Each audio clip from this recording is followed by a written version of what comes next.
स्वागत है आपका फिर से एक बार आपके अपने ही YouTube channel the employment class में। जैसा कि हमने आपसे वादा किया था कि हम लोग रेलवे के बेहतरीन कॉन्सेप्ट और बेहतरीन सीरीज को लेकर के आने वाले हैं, तो आज से वो दिन शुरू हो गया। तो जल्दी जल्दी इस गाड़ी पे प्लेटफॉर्म नंबर एम्प्लॉयमेंट क्लास के गाड़ी पे बैठ जाइए, क्योंकि ये गाड़ी आपके सरकारी नौकरी के जंक्शन पे ही जाकर के रुकेगी। तो चलिए रेलवे के इस बेहतरीन सीरीज को शुरू करते हैं। अगर आप हमारे वीडियो में पहली बार आए हैं, यानी आप हमारे चैनल पे पहली बार आए हैं, तो ज़रूर अभी रुकिएगा, चैनल को सब्सक्राइब और वीडियो को लाइक थोड़ी देर के बाद कीजिएगा। जब हम इस सीरीज़ को कंप्लीट कर देंगे, यानी ये आज के क्लास को कंप्लीट करेंगे, तो जब आपको इस बात की अनुभूति, इस बात का एक्सपीरियंस हो जाएगा कि हमने कभी भी पहले मैथमेटिक्स को इस तरह से नहीं देखा था, मैथमेटिक्स इतना आसान हो सकता है, इतना आसान हो सकता है, और हम इसको ज़बरदस्ती का एक भारी हवा बनाए हुए थे। गणित इतना इजी हो सकता है और इतना मज़ेदार हो सकता है, ये हमको आज पहली बार एक्सपीरियंस हुआ। जब आपको अंतरात्मा से ऐसी आवाज़ आ जाए तो ज़रूर चैनल को सब्सक्राइब और वीडियो को लाइक कर दीजिएगा।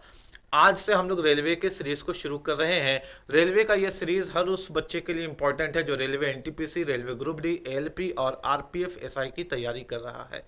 क्योंकि हम जो यहाँ पे क्वेश्चन आपके सामने सारा रखेंगे वो प्रीवियस ईयर क्वेश्चन होगा, चाहे वो एनटीपीसी का होगा, ग्रुप डी का होगा, एएलपी का होगा, आरपीएफ का होगा। आप प्रीवियस ईयर क्वेश्चन को देखते हुए इस बात की मजबूती की गारंटी लीजिए कि आपने कभी भी इस तरह से क्वेश्चन को सॉल्व होते हुए नहीं देखा होगा, जिस तरह से आज से आप अपने एक नए अध्याय, अपने एक नए सफर की शुरुआत कर रहे हैं। आइए इस क्वेश्चन को देखते हैं एक बार और कोशिश करते हैं इस क्वेश्चन को पढ़ने और समझने की। और हम क्यों बोल रहे हैं कि इस तरह से आपने कभी भी क्वेश्चन को सॉल्व होता हुआ नहीं देखा होगा, जो आज से हम आपको अप्रोच और एग्जाम में किस तरह से एग्जाम में क्वेश्चन को सोचना है वो सिखाने वाले हैं। और आज से आप रॉकेट बनने की तैयारी कर रहे हैं, यानी आपने इस सीरीज को कंप्लीट देखते हुए चले गए तो आपको एग्जाम का रॉकेट बनने से कोई नहीं रोक सकता। मेरे बात को समझिएगा। क्वेश्चन कहता है कि एक व्यापारी 120 किलो आलू खरीदता है और 120 किलो आलू 24 रुपये प्रति किलो की दर से खरीदता है। वो 80 किलो आलू 50% की लाभ तथा बाकी 25% की हानि से बेचा। यानी उसने क्या किया, 120 किलो आलू में 80 किलो आलू बेच दिया 50% की लाभ में, और जो बचा हुआ आलू है उसको उसने बेच दिया 25% की हानि में। तो पूछा गया कि उसका कुल लाभ या हानि का प्रतिशत क्या है, यानी जो टोटल 120 किलो आलू था उसमें उसका टोटल प्रॉफिट या लॉस का परसेंटेज क्या है। मेरे बात को समझिएगा। ये क्वेश्चन को सॉल्यूशन बहुत लोगों ने इस प्रकार से करवा रखा है और बहुत लोग कहते हैं कि इस तरह से क्वेश्चन को बना लो एग्जाम निकल जाएगा। आपको क्या लगता है कि इस तरह से एग्जाम में क्वेश्चन बना करके एग्जाम आप निकाल सकते हैं? आप सिर्फ समय बर्बाद करिएगा। इस तरह से इस क्वेश्चन को आंसर ला करके सिर्फ समय बर्बाद होगा, एग्जाम नहीं निकल सकता। क्योंकि एग्जाम का कॉन्सेप्ट ही यही है कि कम समय पे ज्यादा क्वेश्चन करना है। आपको उतने ही समय में maths, reasoning, GS, science, current affairs सब कंप्लीट करना है। तो अकेले मैथ्स में अगर इतना इतना कैलकुलेशन और इतना इतना समय लग गया तो भाई एग्जाम नहीं निकलेगा। तो फिर क्या सर, आप क्यों बोलते हैं कि एग्जाम निकालने का तरीका कुछ और है? और अगर कोई तरीका कुछ और है, यानी अप्रोच किसका एग्जाम निकालने का कोई और है, तो जरा आज हमको बता दीजिए कि एग्जाम निकालने के लिए क्या करेंगे। आइए एग्जाम निकालने का तरीका सीखते हैं। आइए देखते हैं कि नया कॉन्सेप्ट, नया पैटर्न और लेटेस्ट तरीका क्या है किसी भी एग्जाम को निकालने का। अगर मेरे सामने परसेंटेज का क्वेश्चन आ गया, परसेंटेज का क्वेश्चन चाहे प्रॉफिट एंड लॉस के रूप में आ जाए, मेंसुरेशन के रूप में आ जाए, सिंपल इंटरेस्ट के रूप में आ जाए, कंपाउंड इंटरेस्ट के रूप में आ जाए, ज्योमेट्री के रूप में आ जाए, या खुद प्रतिशत के रूप में आ जाए, या मिश्रण और एलिगेशन के अंदर आ जाए, कहीं पर भी परसेंटेज का क्वेश्चन आ गया तो हम लोग क्या करेंगे सर? हम लोग ये काम ये करेंगे कि हम लोग केवल क्वेश्चन में परसेंटेज को देखेंगे और किसी को नहीं देखेंगे। अगर क्वेश्चन परसेंटेज पे आ गया, क्वेश्चन चिल्ला चिल्ला के बता दिया कि हम प्रतिशत में है, क्वेश्चन चिल्ला चिल्ला के बता दिया कि प्रतिशत ज्ञात करो, तो हम क्वेश्चन में किलो को नहीं देखेंगे, रुपया को नहीं देखेंगे, हम केवल परसेंटेज को देखेंगे। अगर परसेंटेज बढ़ेगा सर तो प्लस करेंगे, प्रॉफिट होगा तो प्लस करते जाएंगे, लॉस होगा तो माइनस करते जाएंगे, प्लस माइनस वाला कॉन्सेप्ट लगा देंगे सर। एक बार देखते हैं तो 50% का प्रॉफिट है सर, और उसके बाद देखते हैं तो 50% का प्रॉफिट है सर, उसके बाद देखते हैं तो 25% की हानि है सर, उसके बाद देखते हैं तो 25% की हानि है सर। 50 में से गया 25 तो 25 बचा सर, प्लस का साइन बड़ा है तो 25% का लाभ हो गया सर। क्वेश्चन का आंसर बात समझ में आ रहा है क्या? क्वेश्चन का आंसर ये एग्जाम निकालने का तरीका है। एग्जाम ऐसे निकलता है, एग्जाम ऐसे निकलता है कि 50% प्रॉफिट, 25% हानि, 50 में से गया 25 बचा, 50 का चिन्ह बड़ा है यानी लाभ, 25 का चिन्ह बड़ा होता है यानी हानि। समझ में आया क्या? ये तरीका से हम लोग एग्जाम में अप्रोच लगाते हैं। आइए सीखते हैं कि प्रीवियस ईयर क्वेश्चन को कैसे सॉल्व किया जाता है। आइए सीखते हैं कि एग्जाम के अंदर कोई एग्जाम अगर निकालता है अपने जीवन में, कोई अगर सरकारी नौकरी को निकाल सकता है तो उसका तरीका क्या है, उसको कॉन्सेप्ट कैसे माइंड में डेवलप करना है। प्रैक्टिस आपको परफेक्ट बनाएगा, कॉन्सेप्ट आपको स्पीड देगा। स्पीड यहीं से आ सकता, स्पीड उससे नहीं आ सकता लंबा चौड़ा मेथड से, स्पीड केवल कॉन्सेप्ट से आ सकता। आइए कॉन्सेप्ट सीखते हैं, अभी तो शुरुआत है। एक और तरीके से बता देते हैं, वो भी एक हमारा बेहतरीन तरीका है, वो भी आपको अप्रोच में मदद करता है। उसमें हम लोग रेशियो और परसेंटेज को कैलकुलेट करते हैं। किसको करते हैं बेटा? रेशियो और परसेंटेज को कैलकुलेट करते हैं। सबसे पहले देखिए कि उसने 120 किलो आलू खरीदे। रुपया का कोई काम नहीं होता परसेंटेज में ना, याद रखिएगा। रुपया का काम करिएगा तो भाई लंबा चौड़ा कहानी बनेगा, वैसे हम लोग क्वेश्चन नहीं बनाते। 120 किलो आलू 24 रुपये प्रति किलो की दर से उसने 80 किलो आलू बेच दिया। भाई सबसे पहले देखिए बेचा कितना? 80 किलो। तो बचा होगा कितना उसके पास? 40। और टोटल है कितना उसके पास? तो 120 किलो। किसी को कोई दिक्कत नहीं, 80 किलो बेच दिया, 40 किलो बच गया होगा क्योंकि टोटल 120 किलो खरीद के लाया था। इसको रेशियो में कन्वर्ट कर दिया जाए क्या? 0 0 0 हटा देते हैं। 4 दूना 8, 4 एकम 4, 4 तिया 12। सर ये बेचा, ये बचा और ये है कुल टोटल। किसी को कोई दिक्कत ना? 80 40 120 का रेशियो आ गया अपने पास कितना? 2:1:3। ये हो गया। आगे बोलता है बेटा ये 24-20 का कोई काम नहीं, उसने 80 किलो को 50% की लाभ पर बेचा। यानी 80 किलो का जो रेशियो 2 आया सर, उसने इसको 50% की लाभ में बेचा। कोई दिक्कत तो नहीं बेटा? आगे बोलता है और बचे हुए को 25% की हानि में बेचा। ये जो बचा हुआ था ना सर 40 किलो, इसको 25% की हानि में बेचा। तो यहाँ पे माइनस का चिन्ह दे दिया सर ताकि पता चले कि वो हानि में बिक रहा है। बोला गया कि बताइए कुल लाभ या हानि का प्रतिशत क्या था? जो कुल 3 था सर, उस पे इसका लाभ या हानि का प्रतिशत क्या था, यही तो पूछा गया है। तो नहीं मालूम तो कुल में यानी 3 में x था, बेचा 2 बचा 1, कुल 3। क्लियर हो गया क्या? तो 50 दूना 100 यहां से कम आया।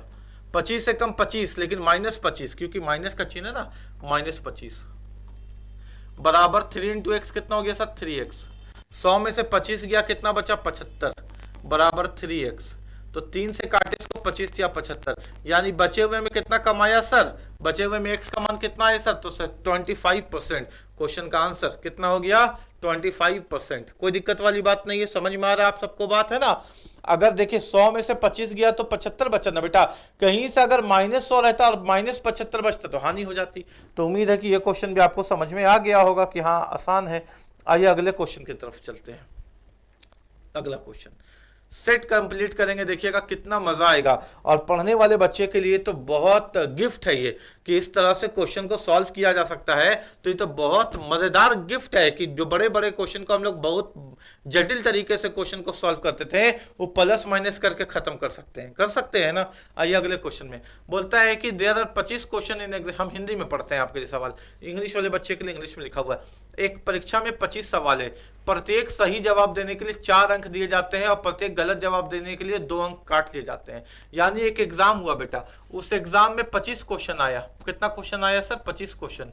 उसमें सही जवाब दीजिएगा तो 4 नंबर मिलेगा और गलत जवाब दिया जाएगा यानी -2 मिल जाएगा आपको। ठीक है, आगे क्वेश्चन कहता है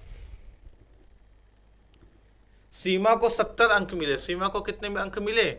2 अंक काट। यदि सीमा को 70 अंक मिले तो उसने कितने सवाल सही किए? आइए बात समझते हैं, कोशिश करते हैं बनाने की। अगर सीमा सही सारे के सारे सवाल को सही करती, यानी पूरे के पूरे 25 सवाल को सीमा सही कर देती, तो सीमा को मिलता 100 नंबर। 25 चौके 100। अगर सीमा सारे के सारे सवाल को गलत कर देती, तो 25 सवाल को सीमा गलत कर देती तो उसका 2 अंक काट लिया जाता, यानी सीमा को मिलता -50। लेकिन ऐसा हो नहीं पाया क्योंकि सीमा सारे के सारे सवाल को नहीं ला पाई या सारे के सारे सवाल को गलत करके -50 नहीं ला पाई। सीमा ला पाई मेहनत करके कितना? 70 अंक। कितना ला पाई बेटा? 70 अंक सीमा लाई। कितना? 70 अंक। अब यहाँ पे निकाल लीजिए अनुपात, क्योंकि आपको मालूम है कि यहाँ पे रेशियो निकल जाता है ना। यहाँ पे हम लोग निकाल लेंगे, अच्छा सॉरी यहाँ पे निकाल लेंगे हम लोग अनुपात। तो मेरे बात को समझिएगा, 100 और 70 का अनुपात कितना होगा? तो 30 अंतर निकाल रहे ना। 100 और 70 का अंतर कितना होगा? 30। 50 और 70 का अंतर कितना होगा? तो आप बोलिएगा सर 20। नहीं बोलिएगा क्योंकि माइनस है। अब माइनस माइनस का अंतर प्लस हो जाता है। अंतर निकाल रहे हैं ना, देखिए यहाँ अंतर 100 - 70 30। यहाँ देखिए -50 माइनस माइनस प्लस हो गया तो 7 5 12 हो गया कितना 120। अब इसको काटते हैं, ठीक है, काटते हैं। 0 से 0 गया, 3 एकम 3, 3 चौके 12, यानी रेशियो कितना आ गया अपने पास 4:1। कितना आ गया 4:1। सर अनुपात आ गया कितना 4:1, ठीक है। यानी अगर हम बात करें सब सही कितना हुआ तो बोलिएगा 4x, और गलत कितना हुआ तो बोलिएगा 1x, क्योंकि अनुपात लिखा जाता है x के साथ, तो सही हुआ 4x और गलत हुआ 1x। टोटल मिला करके कितना क्वेश्चन है सही और गलत तो 5x।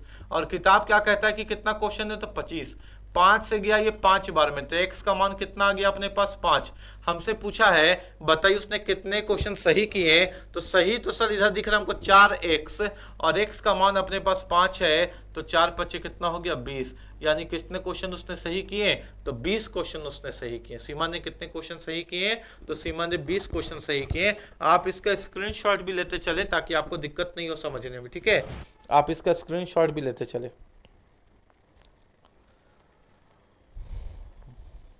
ठीक है, कोई दिक्कत तो नहीं, किसी को समझ में आया होगा? नहीं तो एक बार और रिवाइज कर लीजिएगा, क्योंकि हम लोग अभी चैप्टर नहीं पढ़ रहे हैं। चैप्टर मेरा अलग से चल रहा है फाउंडेशन क्लास में, प्लेलिस्ट में आपको मिल जाएगा, परसेंटेज चल रहा है ना, उसमें हम लोग चैप्टर सॉरी गलत बोल रहे हैं, नंबर सिस्टम चल रहा है, नंबर सिस्टम शुरू किए। ये रेलवे वाले बच्चों के लिए हम लोगों ने सीरीज शुरू किया है, ठीक है। तो यहां तक आपको समझ में आया। इसका एक और तरीका है, वो भी हम आपको समझा देते हैं। देखिए मेरे बात को समझिएगा, बहुत आसान तरीका। जितना नंबर लाई उसको लिख लीजिए। अगर कभी भी क्वेश्चन आता है ना कि एक परीक्षा में 25 वाले प्रत्येक सही जवाब देने के लिए इतने अंक दिए जाते हैं, गलत के लिए 2 अंक काट लिए जाते हैं, इस तरह का क्वेश्चन सही गलत वाला, तो जितना नंबर बच्चा लाया उसको लिख लीजिए। जितना नंबर बच्चा लाया उसको लिख लीजिए। अब जो गलत वाला अंक उसको जोड़ दीजिए, क्योंकि अंतर निकाल रहे तो माइनस माइनस प्लस हो जाएगा। अच्छा आपको और ऐसे ही समझा देते, उसके बाद डायरेक्ट आप सीख लीजिए कि जोड़ रहे हैं। अंतर निकाल लीजिए, किसका अंतर निकाल लीजिए? जितना गलत हो सकता था उसका। तो 25 क्वेश्चन था और गलत के लिए 2 अंक कटा, तो 25 दूना 50, यानी सर -50। तो यहाँ पे हम 70 माइनस माइनस प्लस 50 लिख सकते हैं ना? कोई दिक्कत तो नहीं किसी को? समझ में आ रहा है बात आपको? यानी हमने क्या किया कि 70 लिख दिया और माइनस माइनस प्लस हो गया तो +50 लिख दिया। सही जितना की उसको, जितना नंबर लाई उसको लिख दिए, और जो गलत हो सकता था टोटल उसको जोड़ दिए, डायरेक्ट जोड़ दीजिएगा परीक्षा में। और डिवाइड करना, आपको किससे डिवाइड करना है? सही होने वाले मार्क्स से और गलत होने मार्क्स से। सही होता तो कितना मिलता 4 नंबर, गलत होता तो कितना मिलता 2 नंबर। तो 4 और 2 कितना हो गया 6, यानी 7 5 12 120/6, और 6 से काटिए तो ये आपको क्वेश्चन का आंसर मिल गया कितना 20। आपको बात समझ में आ रहा है क्या? तो ऐसे भी हम लोग इस क्वेश्चन को हल कर सकते हैं। एग्जाम है ना, एग्जाम में जल्दी काम करना है, प्रैक्टिस करना है, जल्दी काम करना है। क्या सीखा आपने, हमने कैसे किया काम बेटा? तो जितना नंबर आया उसको लिख दिए, प्लस 25 क्वेश्चन गलत अगर होता तो 2 नंबर कट्टा 50 लिख दिए। सही के लिए 4 मिलता, गलत के लिए 2, तो 4 और 2 कितना हो गया 6, 7 5 कितना हो गया 120/6, काट के आंसर कितना आ गया 20। इस क्वेश्चन का आंसर कितना हो गया 20। बाकी तो जब हम आपको सिंप्लीफिकेशन पढ़ाएंगे तो उसमें चैप्टर आएगा ही आएगा, उसमें क्वेश्चन आएगा ही आएगा, उसका सारा टाइप आएगा ही आएगा, उसमें हम लोग काम कर लेंगे। लेकिन अभी प्रीवियस ईयर क्वेश्चन भी तो हल करना है, क्योंकि एग्जाम तो देना है हमको, है कि नहीं? तो भी तो सीखना होगा। आइए अगला क्वेश्चन देखते हैं। क्वेश्चन कहता है अपने को, सब प्रीवियस ईयर क्वेश्चन है ना। 180 स्टूडेंट एक कैंप में है, उनके पास 20 दिन का राशन बचा है, ठीक है। अगर राशन को 25 दिन चलाना है तो कितने बच्चों को कैंप छोड़कर चला जाना चाहिए? एक कैंप लगा हुआ है, उस कैंप में 180 बच्चा है और 20 दिन का राशन है। अगर बोला कि राशन को 25 दिन चलाना है तो कितने विद्यार्थियों को कैंप छोड़ देना चाहिए? ये क्वेश्चन है, मेरे बात को समझिएगा। 180 स्टूडेंट है सर और 25 दिन का राशन है। कितने दिन का राशन है? 25 दिन का राशन है, तो नहीं 20 दिन का राशन, सॉरी 180 स्टूडेंट है सर और 20 दिन का राशन है। अब कितने स्टूडेंट रहेंगे कि राशन मेरा 25 दिन चले? यही तो क्वेश्चन है। 5 से काटा जाए, 5 चौके 20, 5 से काटा जाए, 5 पचे 25, 5 से काटा जाए, 5 तिया 15, 6 बचा 5 छक 30, तो 4 छक कितना हो गया 24 का 4, हाथ में बचा 2, 4 तिया 12, 13 44, यानी x बराबर कितना आ गया 144। तो ऑप्शन में 144 मिलेगा नहीं, क्योंकि 25 दिन अगर का राशन चलेगा तो स्टूडेंट की संख्या 100 144 होगी। लेकिन स्टूडेंट की संख्या आपसे थोड़ी पूछा, आपसे पूछा कि कितने लोगों को कैंप छोड़ के चला जाना चाहिए। तो 180 स्टूडेंट था, उसमें 144 लोग बच रहा है, तो कितना लोग को चला जाना चाहिए? तो 10 में से 4 गया 6, 7 में से 4 गया 2, 7 में से 4 गया 3, है ना? तो कितना लोग को चला जाना चाहिए? तो 36 लोगों को कैंप छोड़ के चला जाना चाहिए। तो आंसर कितना हो जाएगा अपने पास? 36। कोई दिक्कत तो नहीं, समझ में आ रहा है आपको बात कि 180 स्टूडेंट अगर 20 दिन खाना खा रहा है तो 25 दिन का खाना कितने स्टूडेंट खाएगा बेटा? 144। तो 180 स्टूडेंट शुरुआत में था, अंत में बचे 144। कितना आदमी कैंप छोड़ के चला गया भाई? तो 36 स्टूडेंट कैंप छोड़ के चला गया। ऐसे भी इस क्वेश्चन को बना सकते हैं। एक तरीका हम आपको बताते हैं, अगर कोई वैल्यू बढ़ती है ना तो एक वैल्यू कम होती है। जो वैल्यू बढ़ती है इसको बोलते हैं हम लोग एरो मेथड, उसको लिखते हैं एक्स बाई वाई। जो वैल्यू कम होती है उसको लिखते हैं हम लोग x by x plus y. ठीक है, x by x plus y, यानी एक मेथड है, ये एक मेथड है। अगर कोई वैल्यू बढ़ेगी तो बढ़ने के लिए हम लोग यूज करते हैं एक्स बाई वाई, और दूसरी वैल्यू कम होगी तो इसके लिए हम लोग यूज करते हैं x by x plus y. ठीक है, ये एक मेथड है, इसका हम लोग प्रयोग करते हैं कभी भी वैल्यू को घटाने बढ़ाने में निकालने के लिए। जैसे क्वेश्चन देखिएगा, तो यहाँ पे क्यों इसको यूज कर रहे हैं? क्योंकि यहाँ पे है खाना 20 दिन, फिर खाना है 25 दिन, यानी 5 दिन खाना बढ़ गया। कितने दिन से? 20 दिन से। बात समझ में आ रहा है ना? इस तरह का जब क्वेश्चन आ जाए कि वैल्यू को बढ़ाया जा रहा है या वैल्यू को घटाया जा रहा है, तो एरो मेथड से भी काम कर सकते हैं। एरो मेथड इस आसान क्वेश्चन पे आपको इसका वैल्यू कदर नहीं होगा, लेकिन यही क्वेश्चन का जब कैलकुलेशन बड़ा बड़ा हो जाएगा ना, तब आपको इस एरो मेथड का कदर होगा कि वाकई इस मेथड में बड़े बड़े कैलकुलेशन को हल करने का दम है ना? तो हम लोग यहीं से सीखने की कोशिश करें बेटा। कभी भी देखिएगा कि दिन की संख्या बढ़ जा रहा है, व्यक्ति की संख्या बढ़ जा रहा, परसेंटेज का संख्या बढ़ जा रहा है या घट जा रहा, किसी भी तरह से बढ़ता या घटता हुआ दिखे तो एरो मेथड का प्रयोग किया जा सकता है। और ये मेथड तो हम आपको अलग से पढ़ाएंगे, इतना इंपॉर्टेंट मेहनत है आपके लिए, इंपॉर्टेंट मेथड है आपके लिए। पहले 20 दिन का खाना था, 25 दिन का खाना बचा। सर 20 से 25 हो गया, 5 दिन बढ़ गया, जो बढ़ गया ऊपर और जिससे बढ़ गया वो नीचे, यानी बढ़ रहा है, यानी जो डे है वो बढ़ रहा है।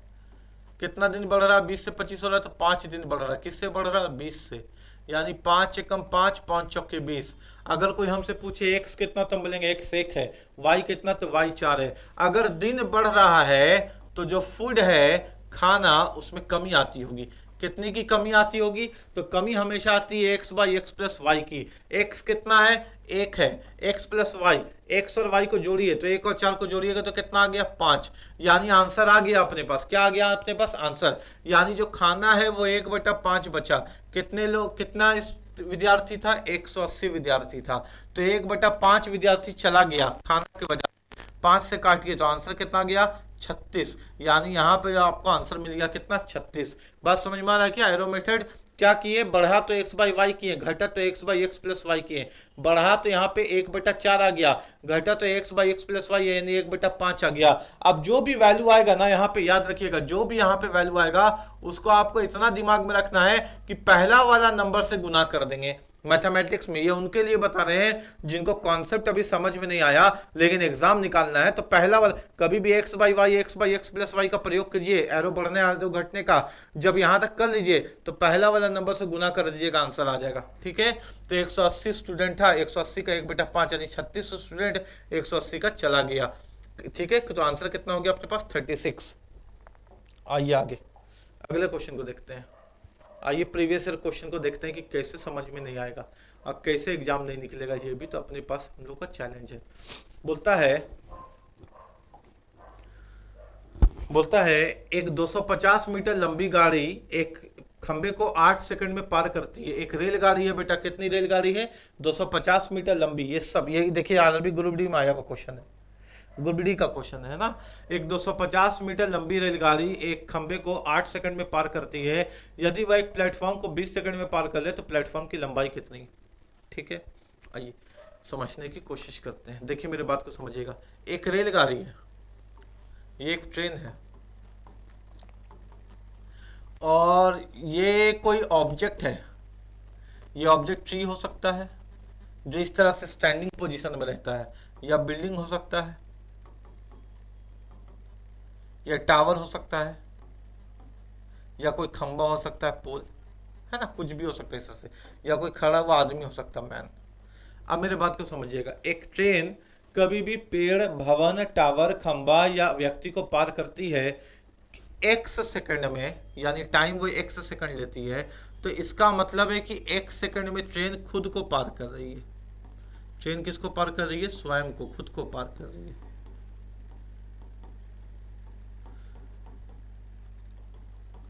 ट्रेन जो है ना वो खुद को पार कर रही है, यानी कहने का मतलब ये है कि बोला गया एक ट्रेन ने बिल्डिंग को 5 सेकंड में पार किया तो बिल्डिंग तो वहीं रहा, ट्रेन ने खुद को पार किया 5 सेकंड में।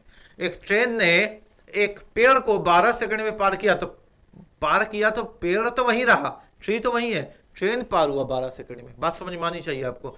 यानी किसी भी स्टैंडिंग पोजीशन को जब ट्रेन पार करती है तो बोला इसे जाता है, ये बोलचाल का भाषा है। जैसा हम लोग बोलते हैं ना, सूरज 5 बजे निकल करके शाम 5 बजे डूब गया, तो ये बोलचाल का भाषा है। व्यक्ति जानता है कि ना सूरज कभी निकलता है ना सूरज कभी डूबता है, लेकिन ये बोलचाल का भाषा है। गणित के अंदर जब बोलचाल का भाषा आ जाता है तो फिर हम लोग इसमें कंफ्यूज हो जाते हैं। तो हम लोग को क्लियरिटी रखना है कि कंफ्यूजन नहीं आना चाहिए ना। बोलचाल का भाषा जैसे बोलता है ना, अरे मेरा शर्ट छोटा हो गया, शर्ट छोटा नहीं हुआ, आपका कद बड़ा हो गया, लेकिन बोलचाल का भाषा है कि शर्ट छोटा हो गया, है ना।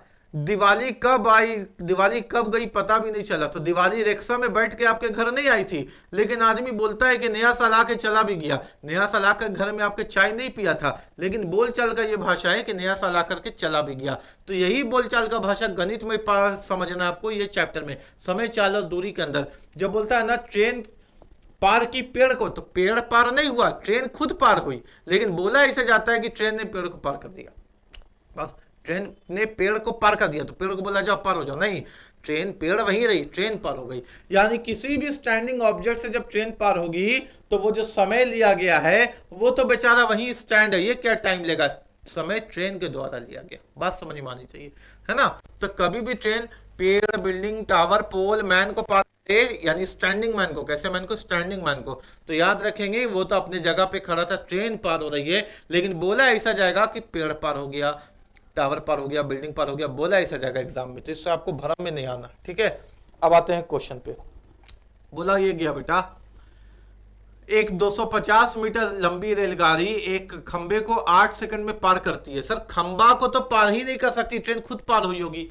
यानी हमको समझ में आ गया, जब हम टाइम देखें तो 8 सेकंड में 250 मीटर लंबी ट्रेन पार हुई है। 250 मीटर लंबी ट्रेन पार हुई है। खंबा उम्बा पार नहीं कर सकती, खंबा, पेड़, कोई भी स्टैंडिंग ऑब्जेक्ट का वैल्यू नहीं है इस चैप्टर के अंदर, है ना।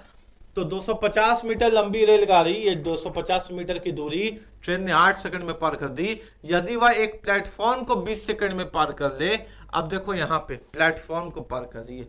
अब कोई भी ट्रेन ऐसे चलती है, ये ट्रेन है, अब कोई भी ऑब्जेक्ट ऐसे है, मान लो वो प्लेटफॉर्म है या रिवर है, क्योंकि रिवर स्टैंडिंग नहीं होता, ऐसे ही होता, या कोई दूसरी ट्रेन है क्योंकि वो भी ऐसे ही होती, या ब्रिज है, ब्रिज, पुल, वो भी ऐसे ही होता है ना।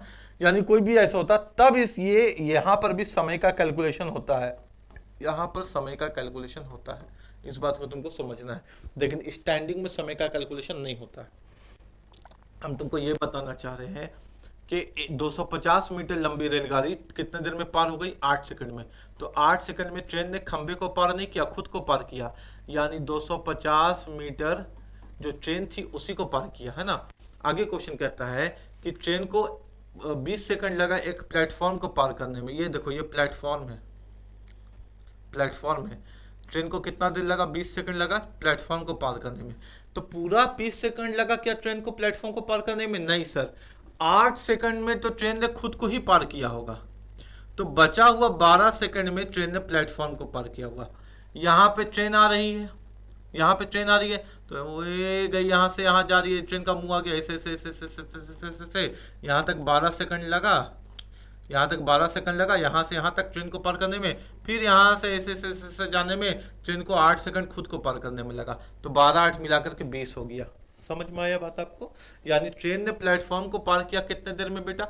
20 सेकंड में। तो ट्रेन ने प्लेटफॉर्म को जो 20 सेकंड में पार किया है ना, तो ट्रेन तो खुद 8 सेकंड में खुद को पार करती है। तो बचा कितना भाई? 12 सेकंड। यानी 12 सेकंड में ट्रेन ने प्लेटफॉर्म को पार किया है। 12 सेकंड में ट्रेन ने प्लेटफॉर्म को पार किया। तो हमसे पूछा गया बताओ प्लेटफॉर्म की लंबाई कितनी है। क्लियर हो गया बात?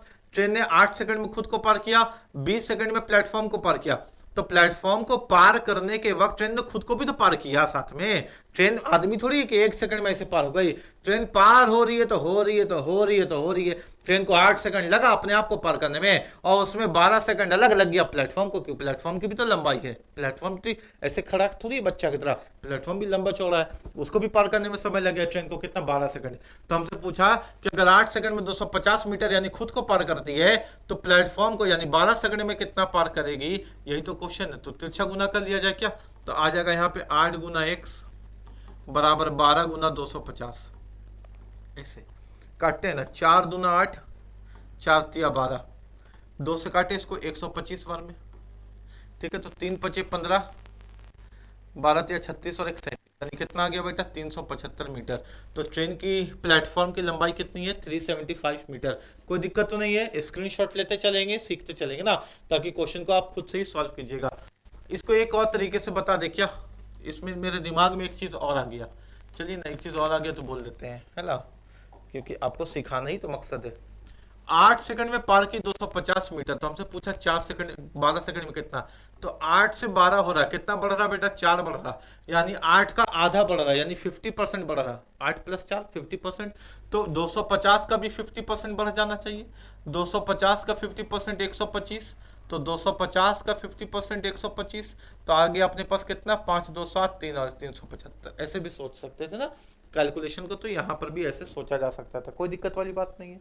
यहाँ तक भी आपको समझ में आ गया होगा कि किस तरह से हम लोग कैलकुलेट कर रहे हैं और किस तरह से क्वेश्चन को सीख रहे हैं। आइए यहाँ, एक टंकी 2 नल एक्स और वाई द्वारा 5 घंटे तथा 10 घंटे में भरा जा सकता है। एक्स बोला कि हम टंकी को 5 घंटे में भर देंगे और वाई बोला कि हम टंकी को 10 घंटे में भर देंगे। ठीक है सर, भर देगा। जबकि एक नया नल आ गया जेड, जेड उसको 20 घंटे में खाली कर देगा। ठीक है सर, यदि तीनों नल एक साथ खोल दिए जाएं तो इस टंकी को कितने देर में भरा जा सकता है? ऑप्शन है 5 घंटा, 4 घंटा, 7 घंटा, 8 घंटा।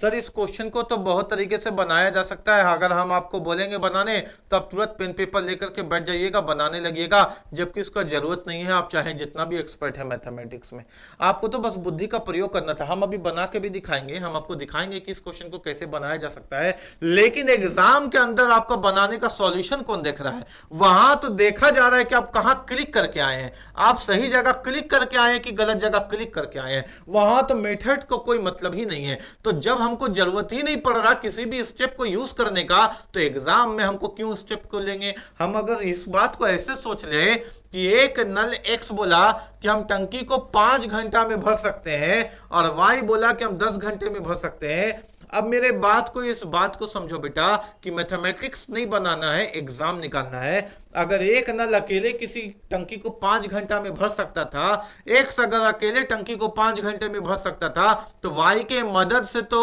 अगर वो भरने लगे, दोनों नल को एक साथ खोल दिया जाए, तो 5 घंटा से कम ही लगेगा। 5 घंटा से कम ही लगेगा, तो ऑप्शन बी के अलावा कोई आंसर हो ही नहीं सकता।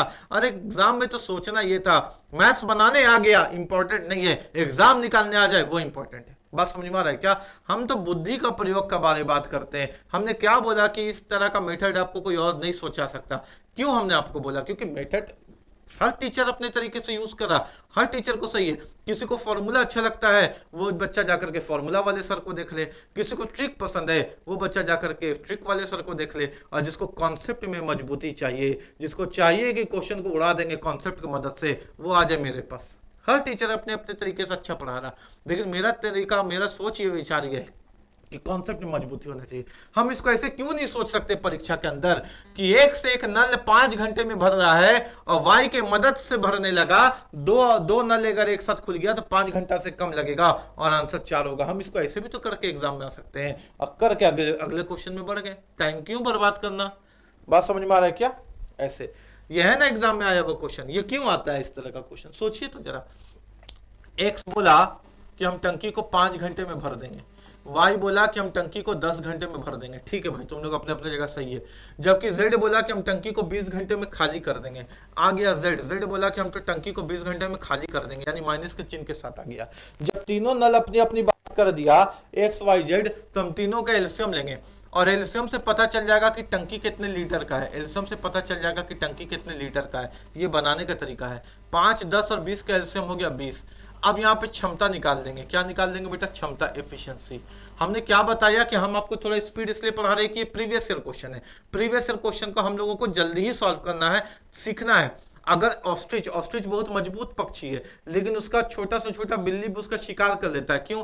क्योंकि ऑस्ट्रिच का नेचर ऐसा है ना कि वो जब शिकारी को देखता है ना, तो आंख बंद करके अपने मुंह को सैंड के नीचे, बालू के नीचे ऐसे करके गाड़ के छुप जाता है, और वो आंख बंद करके सोचता है कि हम छुप गए, अब हमको कोई पकड़ नहीं सकता। तो बहुत सारे स्टूडेंट भी मेथड से और कॉन्सेप्ट से आंख बंद किए हुआ है, और उसको एग्जाम आसान आसान, बिल्ली के इतना बड़ा बड़ा एग्जाम भी उसको पकड़ा ले रहा है। ग्रुप डी की तरह एग्जाम भी वो नहीं निकाल पा रहा। क्यों? क्योंकि उसने अभी तक ऑस्ट्रिच की तरह आंख बंद करके अपने आप को छुपा करके सोचा कि हम तो छुप गए, जबकि वो बहुत आसान शिकार हो जाता है। एग्जाम देने जाना है तो इस मेथड पे आना है, एग्जाम देने जाना है तो इस मेथड पे, इस चैनल पे आकर के पढ़ना ही पड़ेगा। आज नहीं आओ, कल नहीं आओ, परसों नहीं आओ, आना ही पड़ेगा। जब एग्जाम नहीं निकलेगा तो बस इतना बात याद रख लेना मेरे मन में कि कोई एक चैनल था जिसको हम भूल चुके हैं, जो बोला था कि एग्जाम नहीं निकल रहा है ना, तो वापस इस चैनल में आ जाना, वापस फिर आना और यहीं से पढ़ना शुरू करना। तो समय मत बर्बाद करना मेरा बेटा, अभी से ही मेरे साथ लगे रहो और सीखो कि कॉन्सेप्ट का ताकत क्या है, एग्जाम निकालने में कितना मजा आएगा, और रॉकेट बना देंगे एकदम। तुमको लगेगा कि हाँ, एग्जाम इसी मेथड से निकल सकता है। डायरेक्ट बना सकते थे, फिर भी कोशिश कर रहे हैं ना। हम तुमको पूरा चैप्टर पढ़ाएंगे, लेकिन अभी कॉन्सेप्ट को सीखते चलेंगे। तो हमने एलसीएम लिया तो सर क्या पता चल गया कि कितने लीटर का टंकी। अब क्षमता, क्षमता देखेंगे भाग करके, यानी क्षमता का मतलब होता है कि 1 घंटा में वो नल कितने पानी को भर सकती है। 5 का पारा पढ़ो 20 आ जाए 4, तो क्षमता 4 का। 10 का पारा 20 आ जाए 2, 20 का पारा पढ़ो 20 आ जाए 1, लेकिन -1 क्योंकि जेड खाली करने वाला है। अब तीनों नल को एक साथ खोल दिया गया। क्वेश्चन पढ़ो, यदि तीनों नल को एक साथ खोल दिया जाए, तीनों नल को खोल दिया गया, यानी काम जो होगा, काम का तरीका है काम बराबर क्षमता गुने समय। काम करने का तरीका क्या है? काम बराबर क्षमता गुना समय। काम कितना करना है सर? तो 20 लीटर पानी की टंकी को भरना है सर। क्षमता कितने का लग रहा है? 4 + 2 का क्षमता, लेकिन -1 का क्षमता। तीनों को खोला गया तो ये दोनों तो 6 लीटर भर रहा है, लेकिन ये 1 लीटर खाली कर दे रहा है, तो 5 का क्षमता गुने समय। समय कितना लगेगा जरा देखिए, 5 एकम 5, 5 चौके 20, कितना लगा सर? 4 घंटा। ये तो बना करके आया, लेकिन बनाना जरूरी था क्या? हम इस बात को ऐसे सोचते हैं, एक नल 5 घंटा में भर सकता है, वाई उसका मदद करने आ गया, मदद करने के लिए आ गया तो 5 घंटा से कम समय लगेगा, ऐसे करके आंसर आ जाते। बात समझ में आ रही है क्या? ठीक है, यही तरीके से एग्जाम निकलेगा।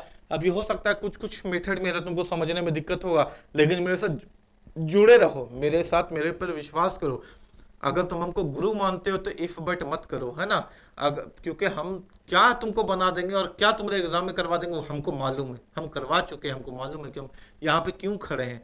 हम क्या तुमसे एग्जाम में तुमको करवा देंगे और तुमको क्या बना देंगे, तुमको इसका एहसास भी नहीं है। लेकिन तुमको मेरे पास टाइम देना पड़ेगा, वीडियो को देखना पड़ेगा, नोट्स बनाना पड़ेगा, रिवाइज करना पड़ेगा, वो तो तुम्हारे हाथ में है कि नहीं। हम यहाँ पे क्या तुमको देने के लिए आए वो हम जानते हैं, और तुम पढ़ते पढ़ते तुम जान जाओगे कि हम यहाँ पे क्या दे रहे हैं।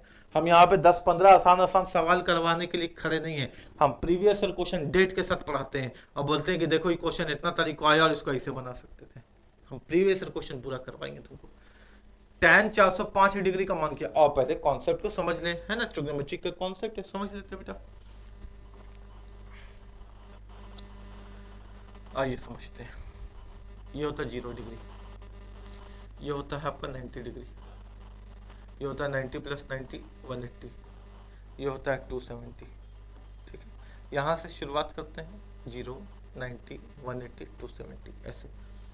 अब मेरे बात को समझिएगा, यहाँ हम लोग लिखते हैं all student take coffee, all student take coffee. इसका मतलब क्या हुआ सर?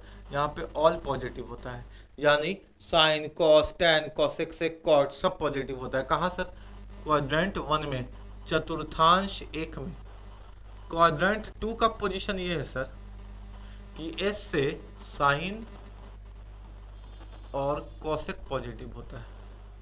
क्वाड्रेंट 3 का पोजीशन ये है सर कि टी से टैन और कॉट पॉजिटिव होता है। और अपने पास क्वाड्रेंट 4 यानी चतुर्थांश 4 का पोजीशन ये है सर कि यहाँ पे कॉस और सेक पॉजिटिव होता है। इसका मतलब क्या हुआ सर? इसका मतलब ये हुआ कि अगर हमसे पूछा जाए कि क्वाड्रेंट 1 में साइन को बताओ, तो साइन यहाँ पॉजिटिव है क्योंकि सब पॉजिटिव है, कॉस पॉजिटिव है, टैन कॉसेक से कॉट सब पॉजिटिव है।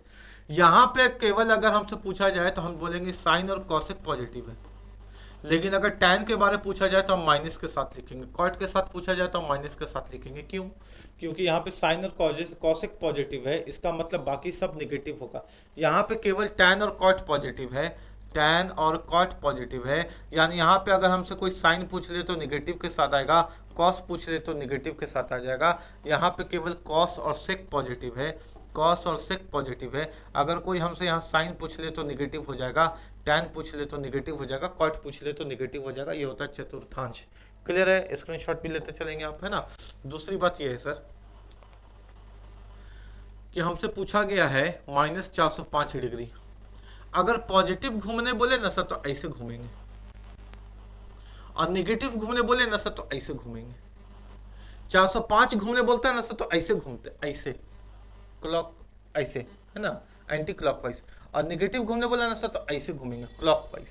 ठीक है, आइए और समझते हैं क्वेश्चन को। यहाँ पे इसको बिंदु को पकड़ लिए, ऐसे पकड़ लिए।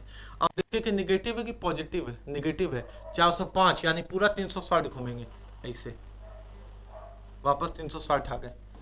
405 से 360 पूरा घूम गए सर। बचा कितना अपने पास? यहाँ 5, ये हो गया होगा सर कितना? 10 में से 6 गया तो 4, 45 डिग्री। यहाँ से 45 डिग्री ले लेंगे सर, यानी यहाँ से यहाँ तक फिर आ गए।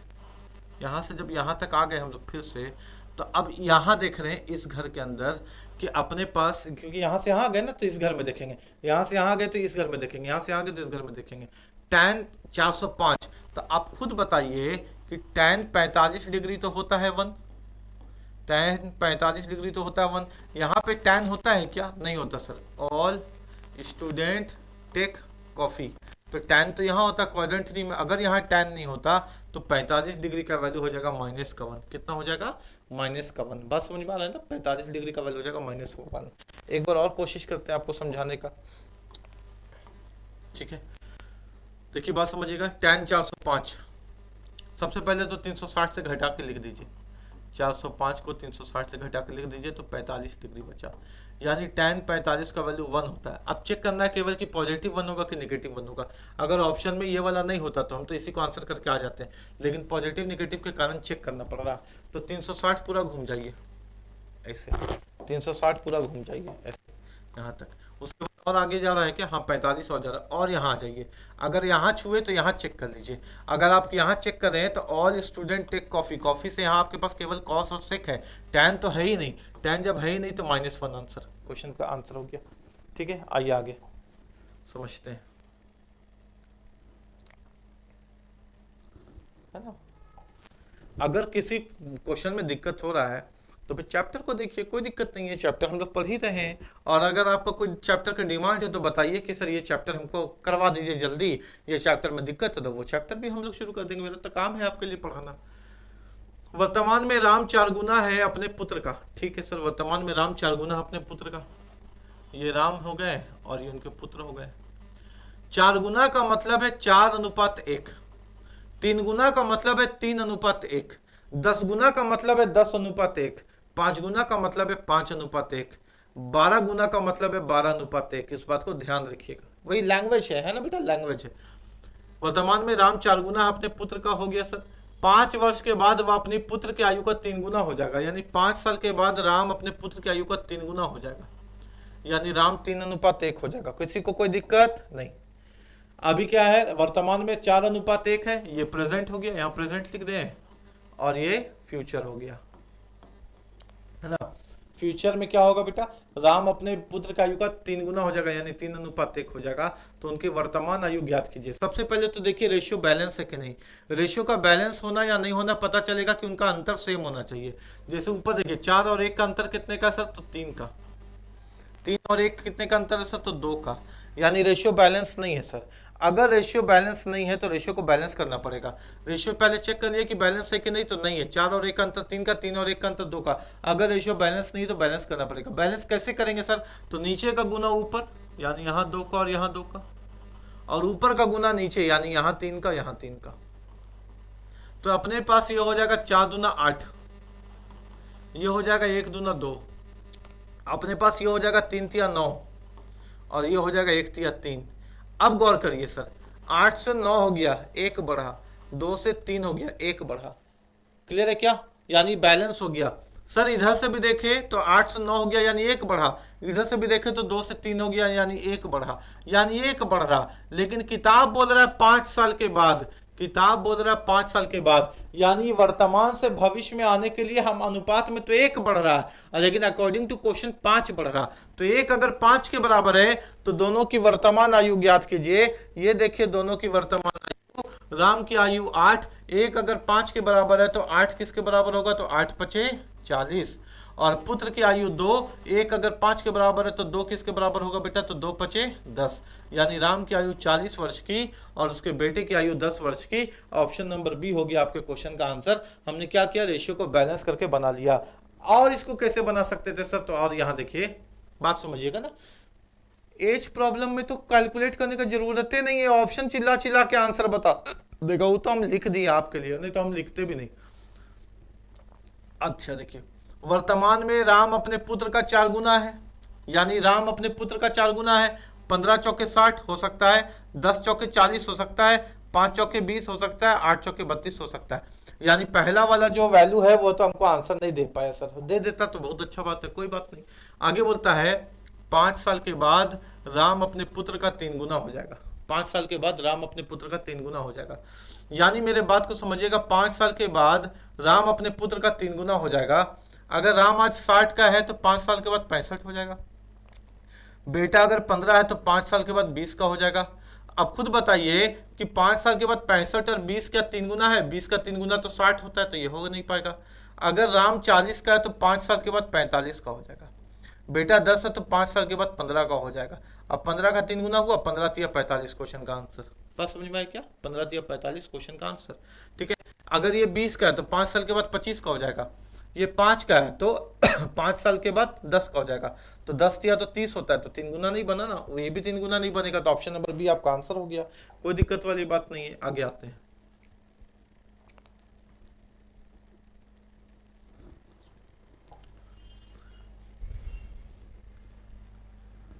एक कंपनी में 10 एम्प्लॉय को 36,200 रुपये पर, या आप अपने से कोशिश ट्राई कीजिएगा, तो आप अपने से देखिएगा कि कितना लंबा चौड़ा क्वेश्चन है ये, इसको कैलकुलेशन में कितना समय लगेगा देखिएगा। बोलता है कि एक कंपनी में 10 कर्मचारी को प्रति कर्मचारी 36,200 रुपया, यानी हर कर्मचारी को 36,200 मिलता है। ऐसा ऐसा कितना कर्मचारी है? 10 कर्मचारी है। ऐसा ऐसा 10 कर्मचारी है जिनको 36,200 रुपया मिलता है। और फिर बोलता है कि 15 कर्मचारियों को 33,350 मिलता है, यानी ऐसा ही सा 15 कर्मचारी प्लस 15 कर्मचारी जिनको 33,250 मिलता है, जिनको 33,550 मिलता है, 33,550 मिलता है।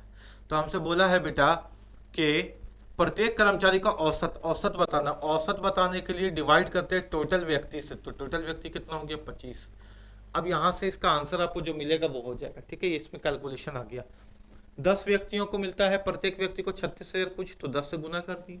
15 व्यक्तियों को मिलता है 33,550, तो 15 को 33,550 से गुना कर दिए। आगे वैल्यू क्या है? आगे वैल्यू ये है कि आपको औसत बताना है, तो औसत बताने के लिए डिवाइड करते हैं टोटल नंबर ऑफ पर्सन से, तो 10% यहाँ और 15% यहाँ, 15 10 कितना हो गया? 25%। इसको आप इस तरह से बना सकते हैं, आपको आंसर आ जाएगा। लेकिन कैलकुलेशन तो भागेगा भैया, कैलकुलेशन तो भागेगा, तो कैलकुलेशन से बचना भी तो है, कैलकुलेशन से बचने की कोशिश करते हैं, है ना। देखते हैं एक और मेथड का दिमाग लगाते हैं। अगर आपको समझ में आ गया तो ठीक है, नहीं समझ में आए तो कोई बात नहीं। एवरेज बताना है आपको। ठीक है, 10 व्यक्ति दिया हुआ और 15 व्यक्ति दिया हुआ है, एवरेज बताना है। आइए एवरेज बताने की कोशिश करते हैं। सबसे पहले देखिएगा क्या करते हैं। 10 व्यक्ति है जिनका औसत दिया हुआ और 15 व्यक्ति है। 5 दूना 10, 5 तिया 15, ये कॉन्सेप्ट हम आपको एवरेज के अंदर पढ़ाएंगे। फिलहाल प्रीवियस ईयर क्वेश्चन करवा रहे तो वहां भी सीखना जरूरी है, प्रैक्टिस कीजिए, क्यों नहीं आएगा, एकदम आ जाएगा। तो 2 और 3 है ना, 10 व्यक्ति का 2 और 15 व्यक्ति का 3, यहां तक आप निकाल लीजिए। उसके बाद क्या करिए, जो आपको वेतन दिया हुआ है उनका अंतर निकाल लीजिए, 36,200 और 33,550। 36,200 और 33,550, जीरो, 10 में से 5 गया 5, ये हो गया होगा 11, 11 में से 5 गया 6, ये हो गया होगा आपका 5, 5 में से 3 गया 2, यानी कितना अंतर निकल गया 2650। यानी दोनों वेतन के बीच का जो डिफरेंस निकला, अंतर निकला, वो निकला 2650। कितना निकला 2650, ठीक है। अब क्या कीजिए, आपका क्वेश्चन का आंसर आ गया।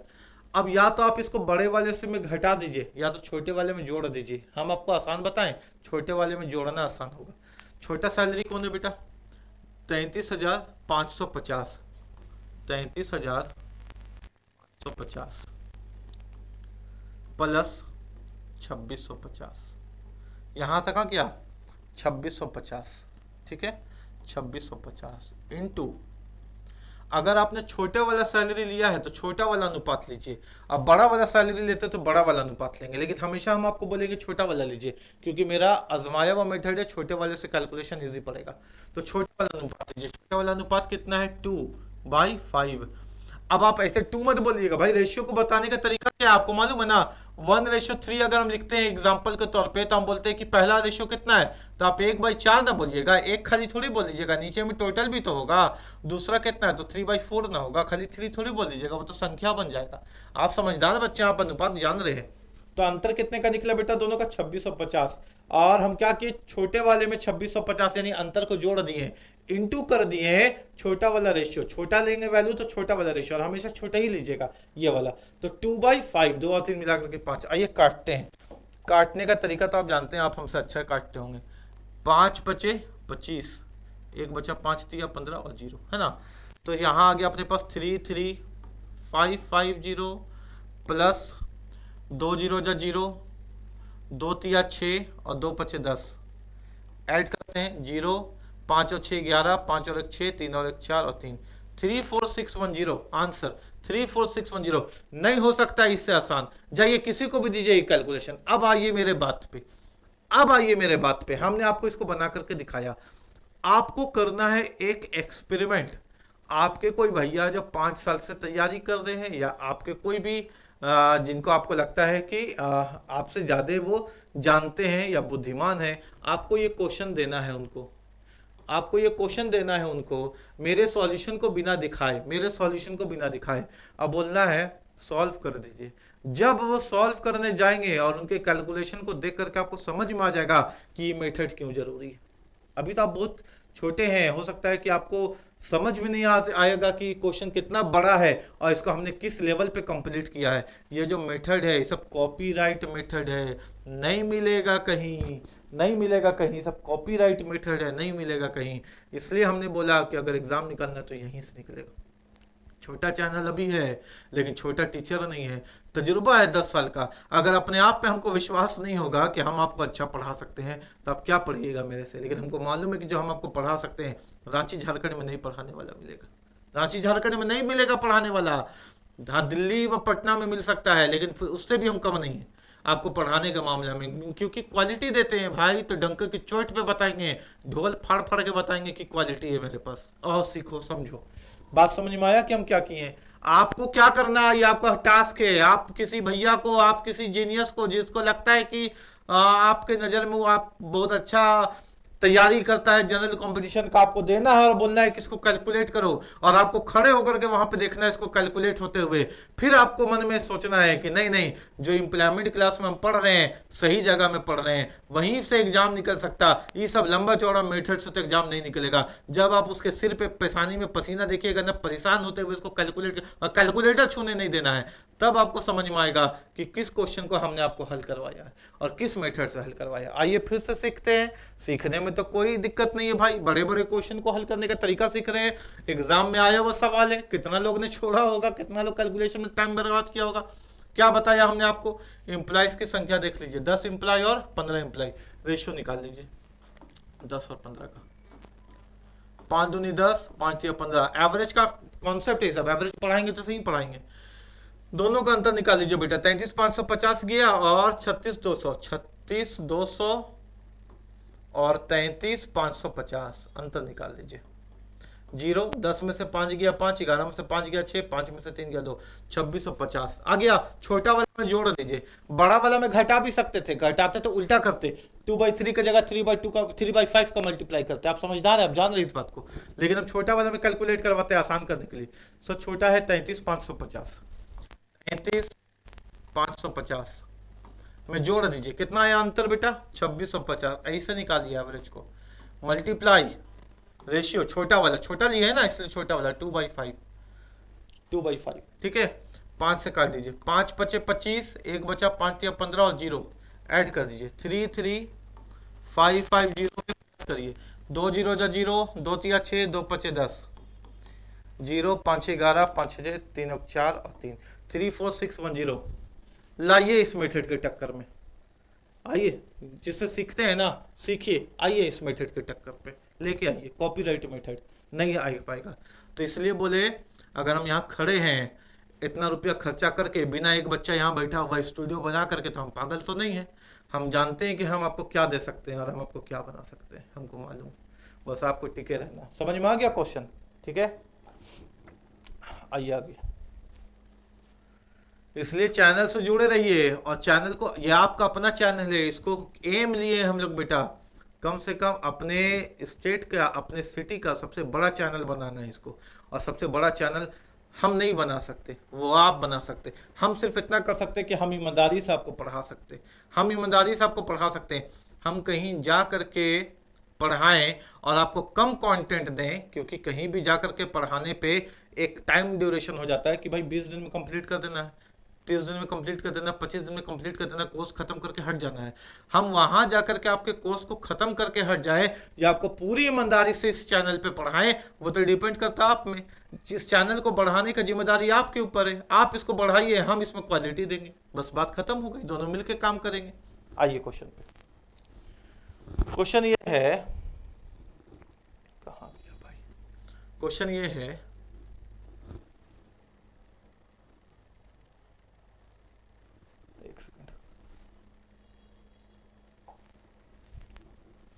देखिए राज एक लड़का है, ठीक है बेटा, राज एक लड़का है ना, वो 67, 69, 78 और 88 मार्क्स लाता है अपने 4 सब्जेक्ट में। तो how many marks should he score in 5th subject so that average become 80। ठीक है सर, कोई बात नहीं। राज एक लड़का है, वो 4 सब्जेक्ट का एग्जाम दिया, पहला में लाया 67, दूसरे में लाया 69, तीसरे में लाया 78, उसके बाद लाया 88, 4 एग्जाम दिया और बोलता है 1 2 3 4 इन 4 सब्जेक्ट। तो बोलता है कि 5वें में वो कितना लेकर के आए, है ना, 5वें में x लेकर के आए, तो इसका औसत निकालना है। बोला इसका औसत कितना हो जाए बेटा 80। औसत कैसे निकलता है भाई, तो 1 2 3 4 5 number of subject, number of subject कितना है 5। ठीक हो गया बात यहाँ तक, 1 2 3 4 5 यानी 4 लाया था, 4 एग्जाम दिया और फिर बोलता है 5वें विषय में कितना अंक प्राप्त करे, तो 1 अंक प्राप्त करे कि औसत अंक 80 हो जाए। औसत कैसे निकालते हैं, तो सबको डिवाइड करिए टोटल, 1 2 3 4 5, तो 5 से डिवाइड करिए और औसत आ जाना चाहिए। औसत कितना आना चाहिए 80। तो एक तरीका तो मेरे पास ये है कि नहीं, है ना ये तरीका। तो चलिए सबको ऐड करते हैं, 67 69 78 88। हम तो इस क्वेश्चन को डायरेक्ट बना सकते थे यहीं पे अभी बिना पेन पेपर के, लेकिन हम आपको बता रहे हैं कि मेथड कैसे होता है, कॉन्सेप्ट क्या होता है, एग्जाम में कैसे बनाना है, कैलकुलेट कैसे करना है। ठीक है बेटा, ऐड कर देते हैं ना, डायरेक्ट ऐड करते हैं ना कैलकुलेटर से यार।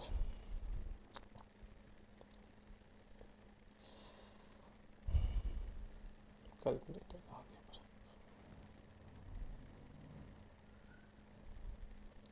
जाने दो, कैलकुलेटर नहीं मिल रहा है, यही कर देते हैं।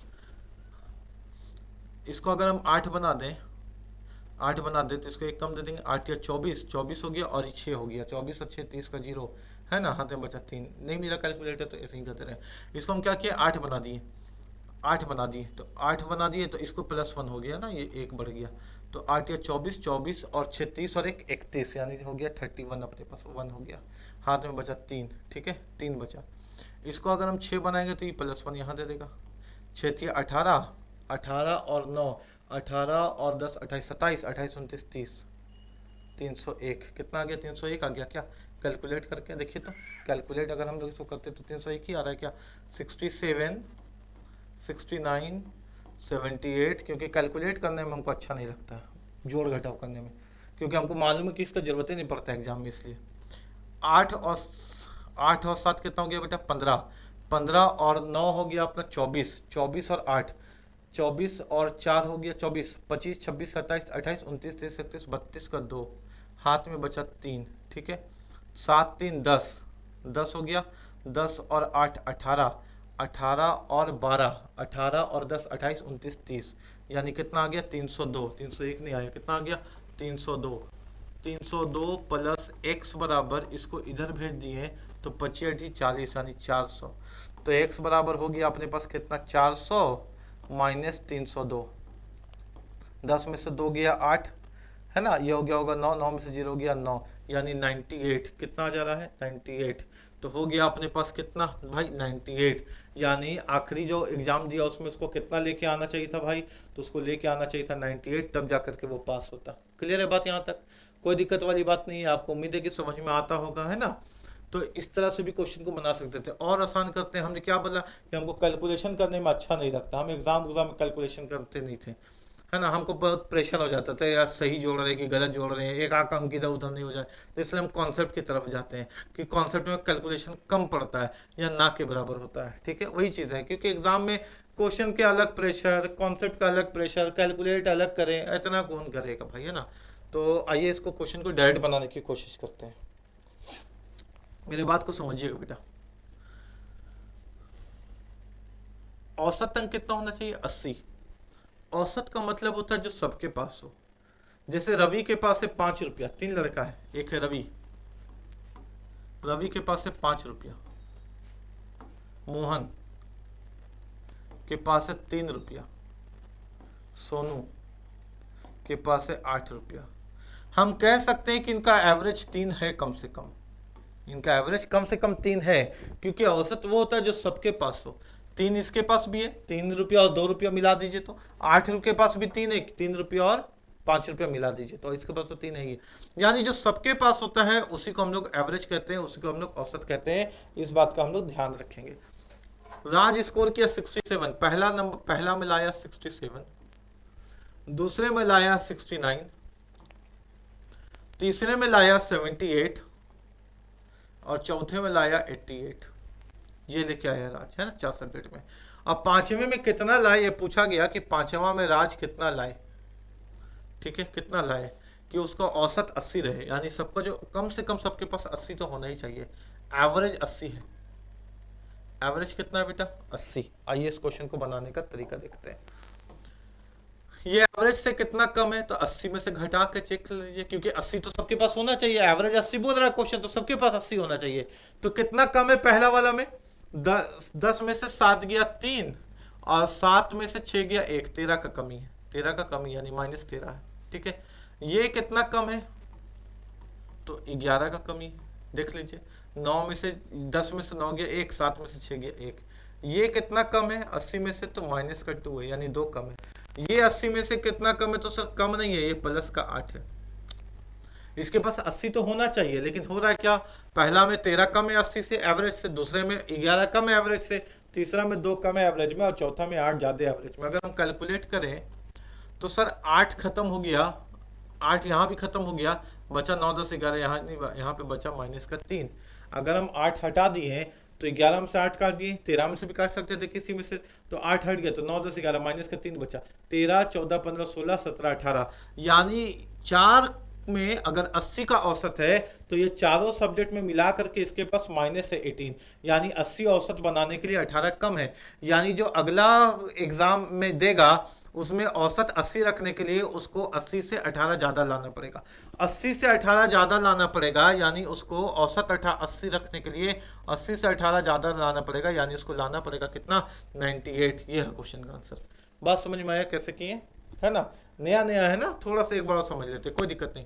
पहला में लाया 67 बेटा, दूसरे में लाया 69, तीसरे में लाया 78, चौथे में लाया 88, और पूछा गया कि आखिरी में कितना लाएगा, कि उसका औसत 80 हो जाए। औसत का मतलब पूरे सब सब्जेक्ट के पास कम से कम 80 होना चाहिए। अगर किसी के पास 80 नहीं है तो जिसके पास 80 से ज़्यादा है उसे मांग लेगा, यही करेगा। तो मेरे बात को समझिए, यहाँ अगर 80 से कितना कम है तो माइनस का 13, यहाँ 80 से कम है कितना तो माइनस का 11, यहाँ से कम कितना है तो माइनस का 2, यहाँ 80 से ज़्यादा कितना है तो प्लस का 8। अगर हम पूरे में देखें तो इन 4 सब्जेक्ट में 80 बनाने के लिए इसको 18 की कमी हो रही थी। 8 में अगर हम 11 हटा दिए तो माइनस का 3 बचा, तो 13, 14, 15, 16, 17, 18, यानी माइनस का 18 हो रहा था। 80 चाहिए औसत, और 4 सब्जेक्ट में इसको माइनस का 18 हो रहा है, यानी अगला जो सब्जेक्ट लेगा उसमें प्लस का 18 लाएगा, 80 से ज़्यादा 18 लाएगा, तभी तो बाकी को 18 देकर के 80 बना पाएगा। यानी कितना चाहिए बाकी में, 98। कहाँ गया 98, ये क्वेश्चन का आंसर। ठीक हो गया क्या, ऐसे सोच सकते थे, है ना।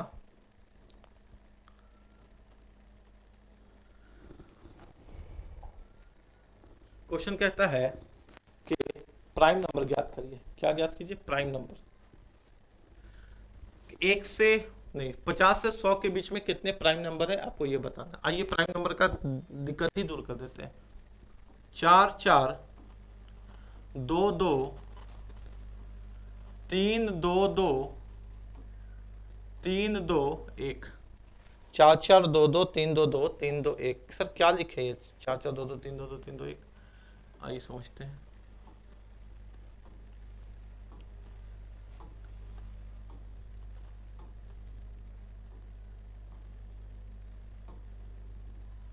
आइए समझते हैं, ठीक है। 1 से 10 तक में कितने प्राइम नंबर है तो 4 है। 10 से 20 तक में कितने प्राइम नंबर है तो 4 है। 20 से 30 तक में कितने प्राइम नंबर है तो 2 है। 30 से 40 तक में कितने प्राइम नंबर है तो 2 है।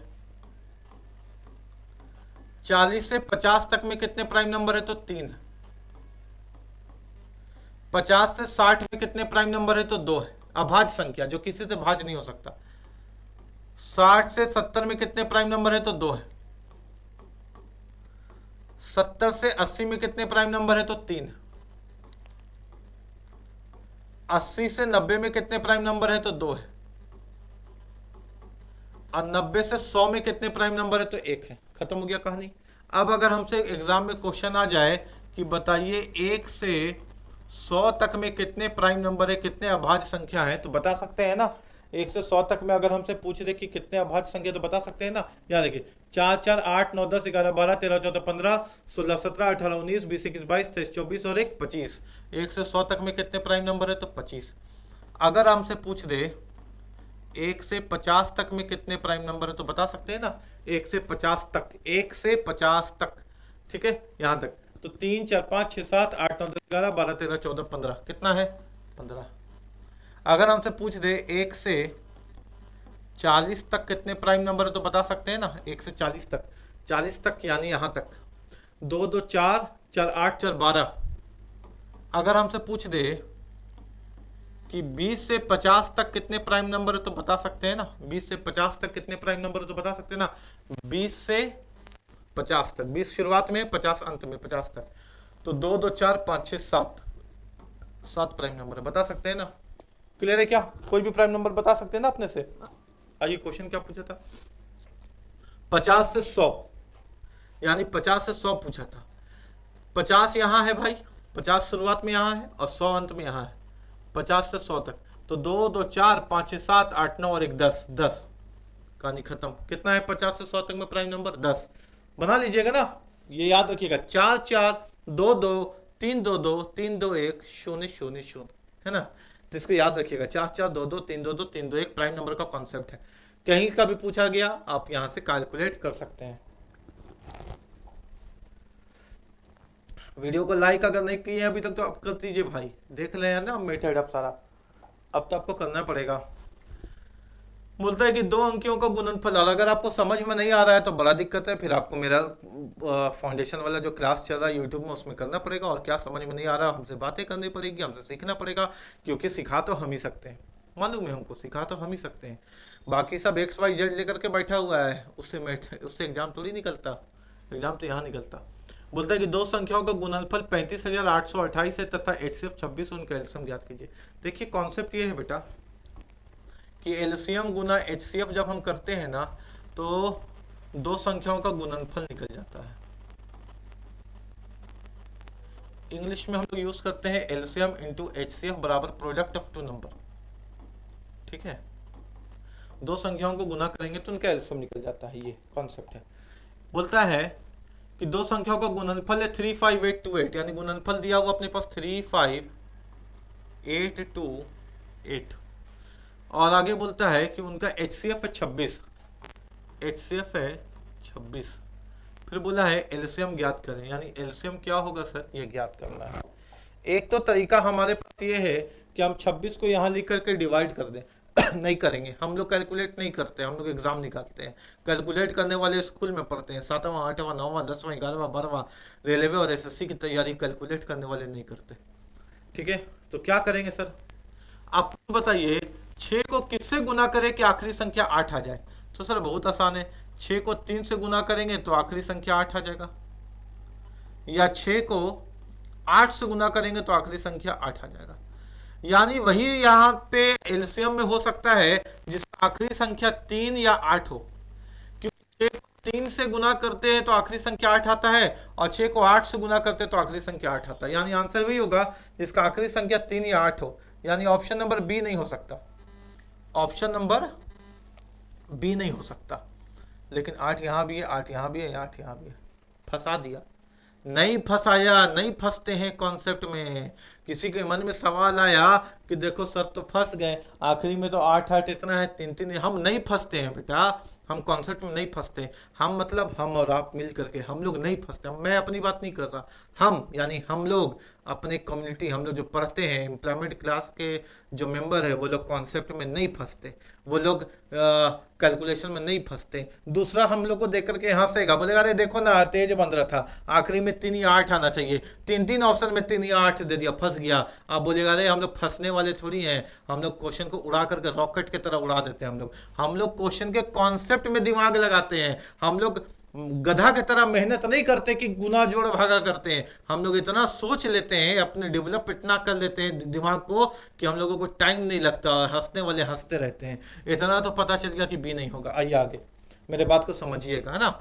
तो पता चल गया ना बेटा आखिरी डिजिट से कि 6 3 18 और 6 8 48 3 या 8 होगा। खुद समझिए कि किसी संख्या को, आइए कॉन्सेप्ट में बेटा, है ना, समझिएगा। और आप यहाँ पे वाकई बोलिएगा कि हाँ इस तरह से मैथमेटिक्स तो हम लोग पहले नहीं सोचे थे। आप खुद समझिए, 26 से किसी को गुना करना है कि 35,000 आया, 26 से किसी को गुना करना है कि 35,000 आया, गुना करके 35,000 लाना है, यानी जो गुना करेगा वो 35,000 से कम होगा। यानी मेरे बात को समझिएगा, 6 को 3 से गुना करेंगे तो 18 आएगा, गुना करके 18 लाना है, यानी 6 को जिससे कम करेंगे तो 18 से कम होगा। 6 को 5 से गुना किए तो 30 आया, गुना करके 30 आया, यानी 6 को जिससे गुना करेंगे वो 30 से ज्यादा हो ही नहीं सकता। यानी गुना करके अगर हमको इतना टाइम पहाड़ा पढ़ना है 26 बार गुना होकर के अगर 35,000 आ जाए तो जो गुना होने वाली करने वाली संख्या वो 35,000 से बड़ी तो हो ही नहीं सकती। 35,000 से बड़ी हो नहीं सकती तो 93,000 कैसे हो जाएगा भाई? कोई बच्चा इस बात को कैसे मान लेगा कि 26 से हम 93,000 को गुना करेंगे तो 35,000 आएगा? वो बच्चा तो एग्जाम के लायक है नहीं। बात समझ में आए ना। अच्छा, दूसरा बात, अगर हम इस ऑप्शन को देखें तो कहीं ना कहीं 35,008 35,008 3 तक जा रहा है। यानी अगर हम यहां पे केवल 10 से गुना कर दें इसको, अगर हम इसको केवल 10 से गुना कर दें तो 35830 हो जा रहा, केवल 10 से गुना कर रहे हैं। तो अगर हम केवल 10 से गुना करें तो 35,800 आ जा रहा, तो 26 से गुना करके भी 35,800 रहेगा। बुद्धि इस बात का साथ नहीं देता। हमने आपको क्या बताया, अभी दिमाग थोड़ा थोड़ा चकराएगा आपको मेरे मेथड से, लेकिन मेरे ही साथ जुड़े रहना होगा। कैलकुलेशन में जा करके एग्जाम नहीं निकलता है, आपको मेरे ही साथ जुड़ करके सोचना होगा, मेरे तरीके से सोचना होगा, और मेरे साथ जुड़ते रहना है एग्जाम तक। रॉकेट बनना है ना, रॉकेट बन के उड़ना है ना, एग्जाम में भूखे शेर की तरह जाना है। अभी तक तो डर से जाते थे क्या आ जाएगा क्या नहीं आ जाएगा, एकदम ऐसे जाना है कि आओ जो मेरे सामने एग्जाम, तुमको हम दिखा देंगे कि औकात क्या चीज़ है। ठीक है, आंधियों से कह दो कि औकात में रहे, वो पत्ते नहीं है हम जो टूट के बिखर जाएं। अब वो जमाना खत्म हो गया, अब आंधी और तूफान आ जाए एग्जाम के रूप में, चाहे किसी भी एग्जाम की तरह आ जाए, उड़ा देंगे, है ना। ठीक है, यहां समझिएगा 35,083 बेटा, यहाँ पे हम 35,000 देख रहे हैं, अगर हम इसको केवल 10 से ही गुना करते हैं तो 35,000 हो जाता है, तो 26 से गुना करके 35,000 कैसे हो जाएगा भाई 26 से तो 35 गुना 70 और भाग जाएगा ना, तो बचा ले दे करके प्यारा सा 1378 क्वेश्चन का आंसर हो गया। हमको तो बस इतना ही समझना था, इतना ही दिमाग लगाना था एग्जाम में। आपको प्रैक्टिस करना है, मेरे ही मेथड से आपको यूज करना है। हम आपके ड्राइवर हैं और आप मेरे पैसेंजर हैं, और ये गाड़ी वहीं रुकेगी आपके मंजिल में, यहाँ बीच बाच में नहीं रुकना है। आपको बैठे रहना है, टिके रहना है मेरे साथ, और अपने दोस्तों को भी बताना है कि भाई यही गाड़ी सुपर फास्ट एक्सप्रेस है, ये एकदम सही जाता है सीधा डायरेक्शन में, दायां बायां नहीं भागता है, इसमें बैठो तुमको तुम्हारा मंजिल मिल जाएगा। आपको भी और आपके दोस्त को भी और आपके परिवार में कोई तैयारी कर रहा है उसको भी बताना है, और हम लोग को मिल करके यहाँ से 2025 अपना करना है, बस इतना याद रखिएगा। आइए अगले मेथड पे। ठीक है, तो हम ये मेथड आपको इसलिए नहीं बता रहे हैं कि हल्के में हम लोग निकल जाएंगे, हम लोगों को रांची और झारखंड में और पूरे भारत में, भारत पूरा अपना है, पूरे भारत में काम करना, पूरे भारत में दिखाना है कि किस तरह से हम लोग क्वेश्चन को सॉल्व करते हैं और क्या क्षमता हम लोग रखते हैं। यदि बालू बेंजामिन तथा बाबर की औसत अंक 80 तथा बेंजामिन की और बाबर की औसत अंक 85 हो तो बालू के अंक ज्ञात करें। ठीक है भाई, नाम तो बहुत अजीब अजीब है, बालू है, बेंजामिन, पहला लड़का बालू प्लस बेंजामिन प्लस बाबर, इनकी औसत अंक कितनी दे रखी है बेटा 80। औसत निकालने का तरीका क्या, 3 बराबर 80, है ना। यानी अगर हम यहां से बालू का प्लस बेंजामिन का प्लस बाबर का तीनों का औसत योग निकाले तो 8 24 240 होगा। आगे कहता है क्वेश्चन, तथा बेंजामिन एवं बाबर का औसत अंक 85 है। ठीक है सर, बेंजामिन प्लस बाबर दो का औसत अंक बराबर 85। अगर हम इन लोग दोनों का निकाले तो यहां से पता चला हमको कि बेंजामिन प्लस बाबर बराबर हो गया 2 7 14 का 4 87 है 85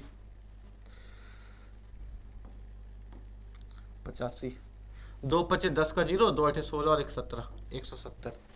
अब यहाँ पे क्वेश्चन बन गया सर, यहाँ पे हमको दिख रहा है कि बेंजामिन और बाबर का मिलाकर के 170 है ना, बेंजामिन और बाबर का 170 है, यानी बालू प्लस बेंजामिन और बाबर का मिलाकर के 170 है और तीनों का 240 है। तो यहाँ से बालू का पता चल जाएगा कि बालू का है 240 में से 170 घटा के 0, 14 में से 7 गया 7, 1 में से गया 0, तो आंसर आ गया कितना बेटा, कितना अंक लाया था बालू 70।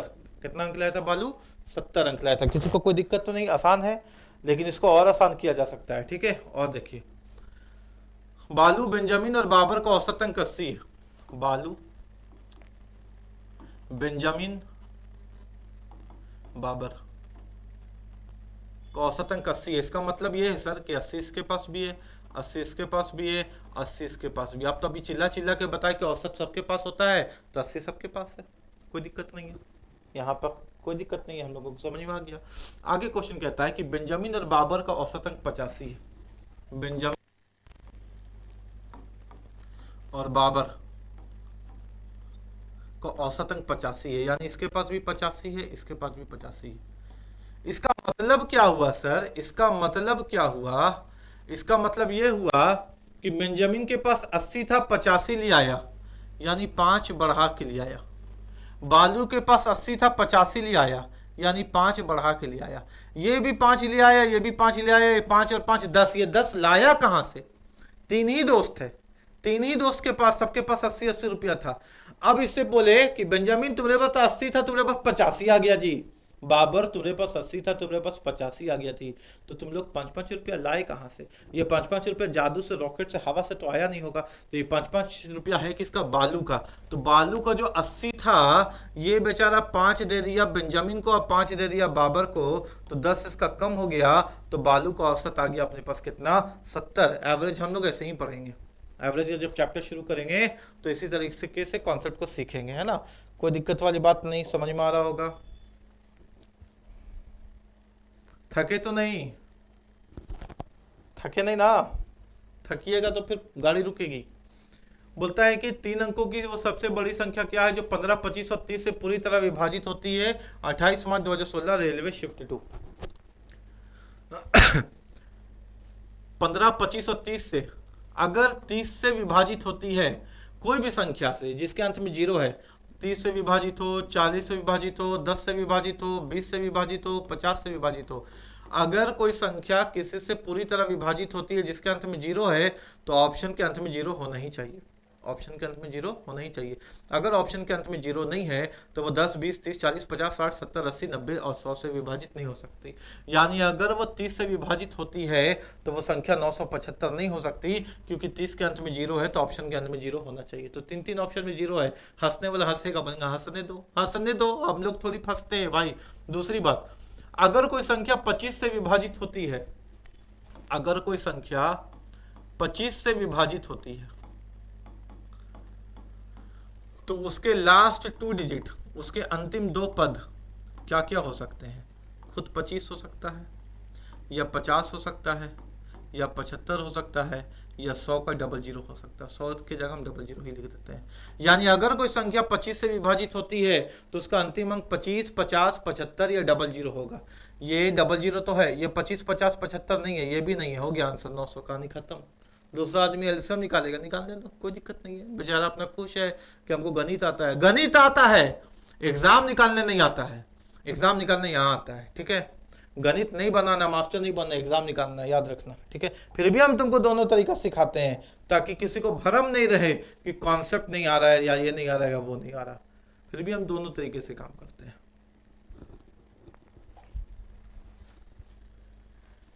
आइए वापस एग्जाम में। बोलता है कि 20 निरीक्षणों यानी 20 ऑब्जर्वेशन, 20 टेस्ट लिया गया, 20 को एग्जाम बच्चा लोग दे दिया, बस बात खत्म। का माध्य, माध्य का मतलब होता है औसत यानी एवरेज, है ना बेटा। माध्य का मतलब भी औसत होता है, एवरेज। माध्य 15.5 है, ठीक है सर। 20 बच्चा लोग एग्जाम दिया, 20 बच्चा लोग का औसत है 15.5, ठीक है सर।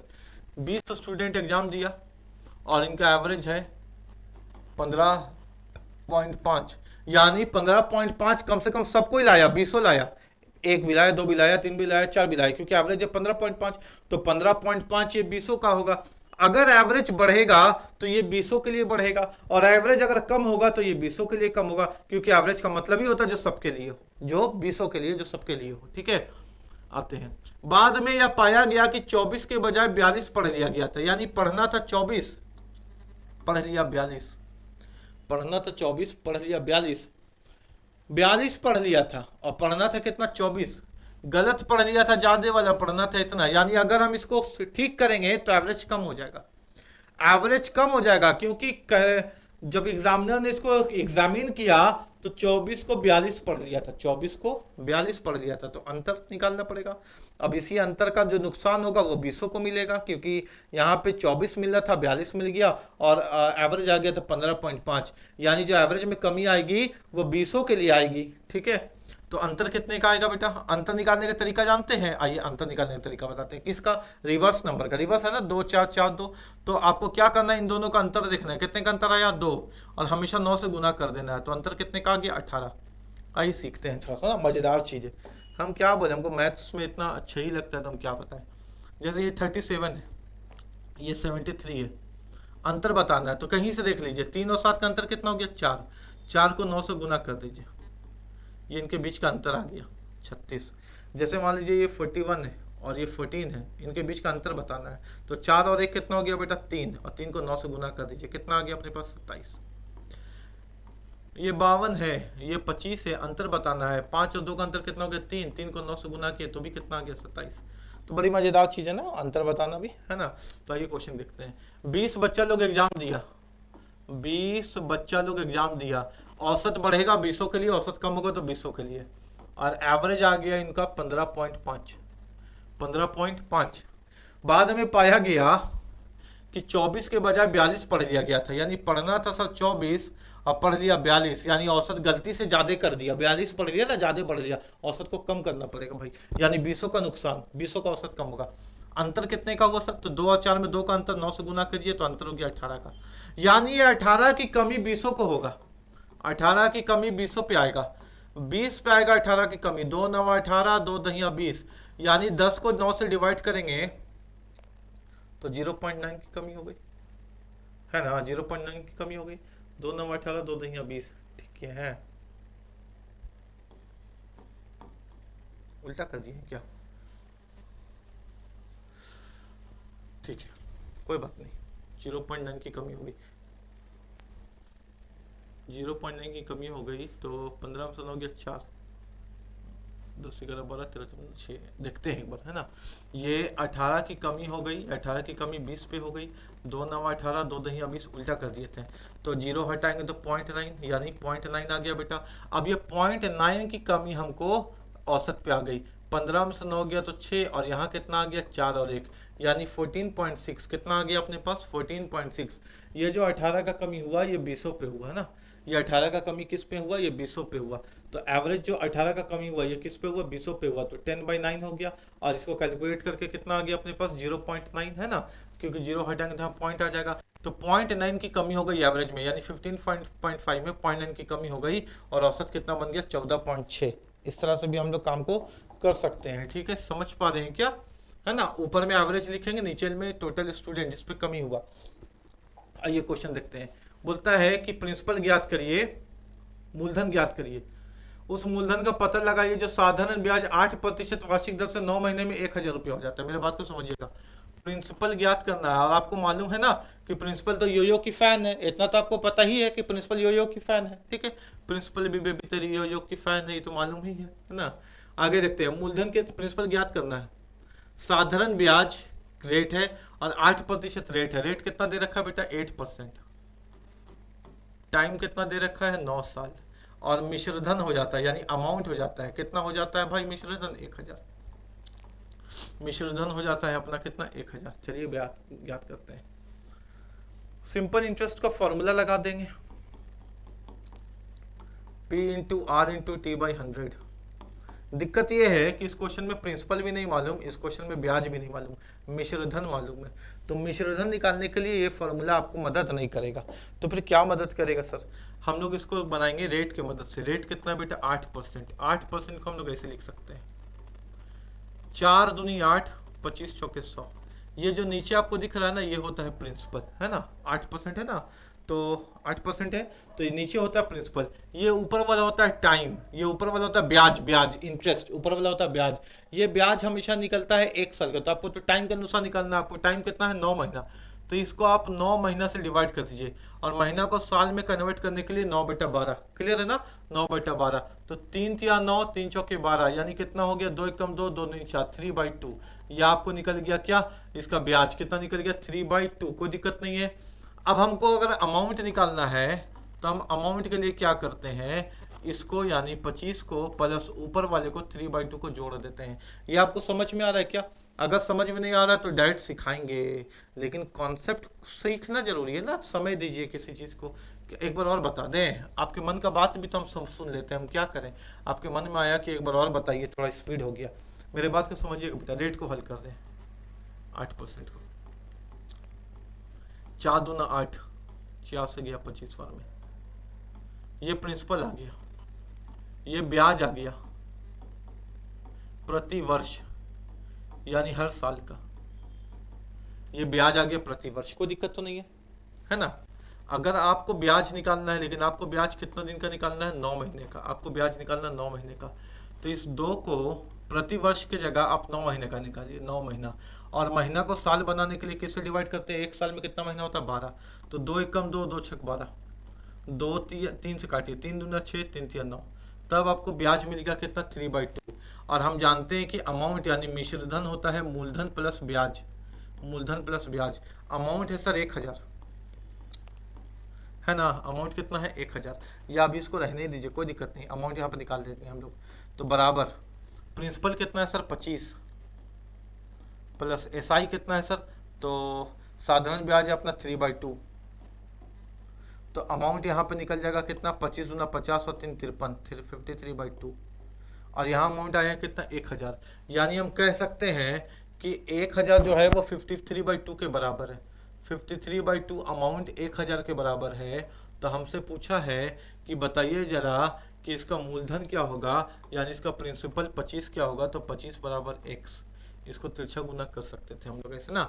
अब यहाँ से तिरछा गुना करके इसका आंसर ला सकते थे, ला सकते हैं आंसर, कोई दिक्कत वाली बात नहीं है। लेकिन मेरा मकसद ये है कि हम आपको एग्जाम के लिए इसके ऐसे तैयार नहीं करें, हम आपके सोच को डेवलप करें। हम ये तो सब पढ़ा रहा है, तो हम आकर के अकेले यूट्यूब में आपको क्लास दे करके यही चीज़ पढ़ाएं, तो हम बेवकूफ़ थोड़ी हैं कि पैनल लगा के, कैमरा लगा के, सिस्टम लगा के, स्टूडियो बना के, हज़ारों का माइक लगा करके और लाइट लगा करके हम आपको वही घिसा पीटा तरीका बताने के लिए यहाँ खड़े हो गए। इतना तो पढ़े लिख करके एमएससी करके हमको भी नॉलेज हो गया कि क्या आप क्वालिटी दे पाइएगा और क्या सिखा पाइएगा कि बच्चे आपको पसंद करें, और क्या यूनिकनेस आप में है वो इम्पोर्टेंट है। ये कोई यूनिकनेस थोड़ी ना हुआ, ये तो सब करता है, हर टॉम डिक एंड हैरी इसी चीज़ को किए हुआ है। हम आपको ये बताने के लिए यहाँ थोड़ी खड़े हुए हैं, कोई एक ऑफलाइन क्लास भी नहीं कि बच्चा मेरे पास आकर के एडमिशन ले रहा। हम तो ऑनलाइन के बल पे आए हैं, तो हम ये मेथड के लिए थोड़ी आए हैं, हम तो आपको कुछ और बताने के लिए और कुछ और पढ़ाने के लिए आए हैं। हम आपको इस मेथड से तो बनाएंगे ही नहीं, हम आपको कुछ और तरीके से बताएंगे, और वो तरीका बताएंगे जो आपके एग्जाम के लिए इम्पोर्टेंट है और आपके एग्जाम में आपको रॉकेट बना देगा। रॉकेट बनना है ना, आइए समझते हैं, मेरे बात को समझिएगा बेटा। ब्याज कितना है सर 8% पर एनम।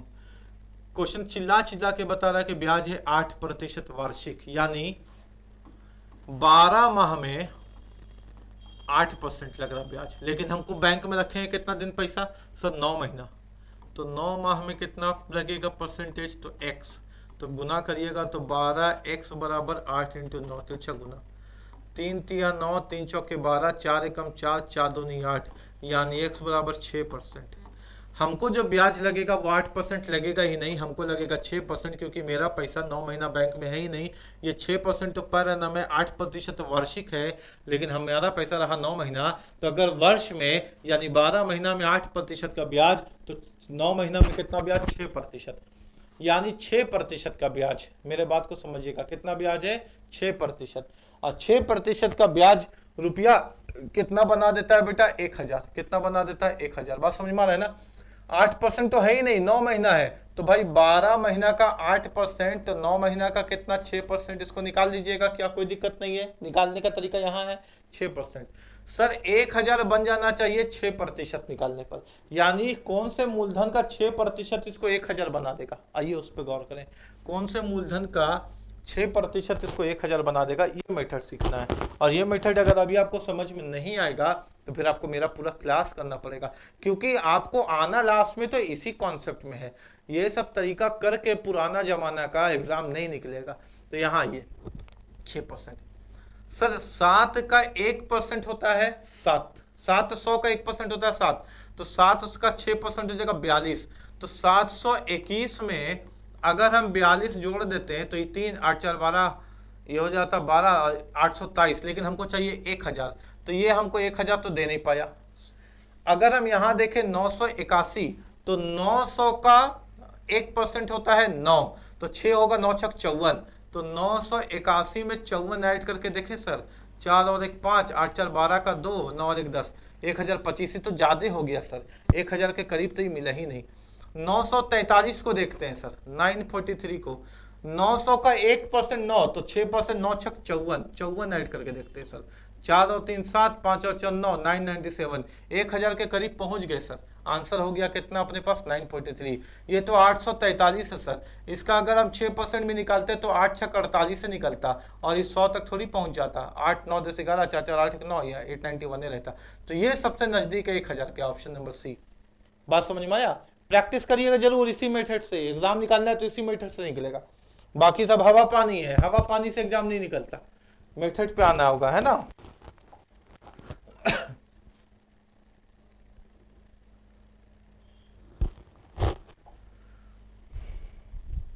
5 लीटर चीनी के मिश्रण में 6% चीनी है। 5 लीटर चीनी का मिश्रण है, यानी चीनी और पानी का घोल है, उसमें 6% चीनी है। कितना चीनी है उसमें, एक सेकंड सॉरी फोन आ रहा था, उसमें 6% चीनी है। 1 लीटर पानी वाष्पीकृत हो गया, इवेपोरेट हो गया, find a percentage of sugar. तो बताइए अब कितना परसेंट चीनी बचा, यही क्वेश्चन है और कोई दिक्कत नहीं है। मेरे बात को तो सबसे पहले आप ये समझिएगा जिंदगी भर के लिए, कभी भी अगर एक संख्या में रहा ना और उसका परसेंटेज निकालना है ना तो बड़ी भारी हो जाएगा। 5 का 6% मत निकालने बैठेगा, दशमलव दशमलव का चक्कर आ जाएगा। तो कभी भी परसेंटेज निकालना है 5 का तो 5 को मानिए 500, 4 का परसेंट निकालना है तो 4 को मानिए 400, 3 का परसेंट निकालना है तो 3 को मानिए 300, 2 का परसेंटेज निकालना है तो 2 को मानिए 200, है ना। एक सेकंड थोड़ा सा रुकिएगा, पानी पिला। तो इस तरह से हम लोग काम को करते हैं।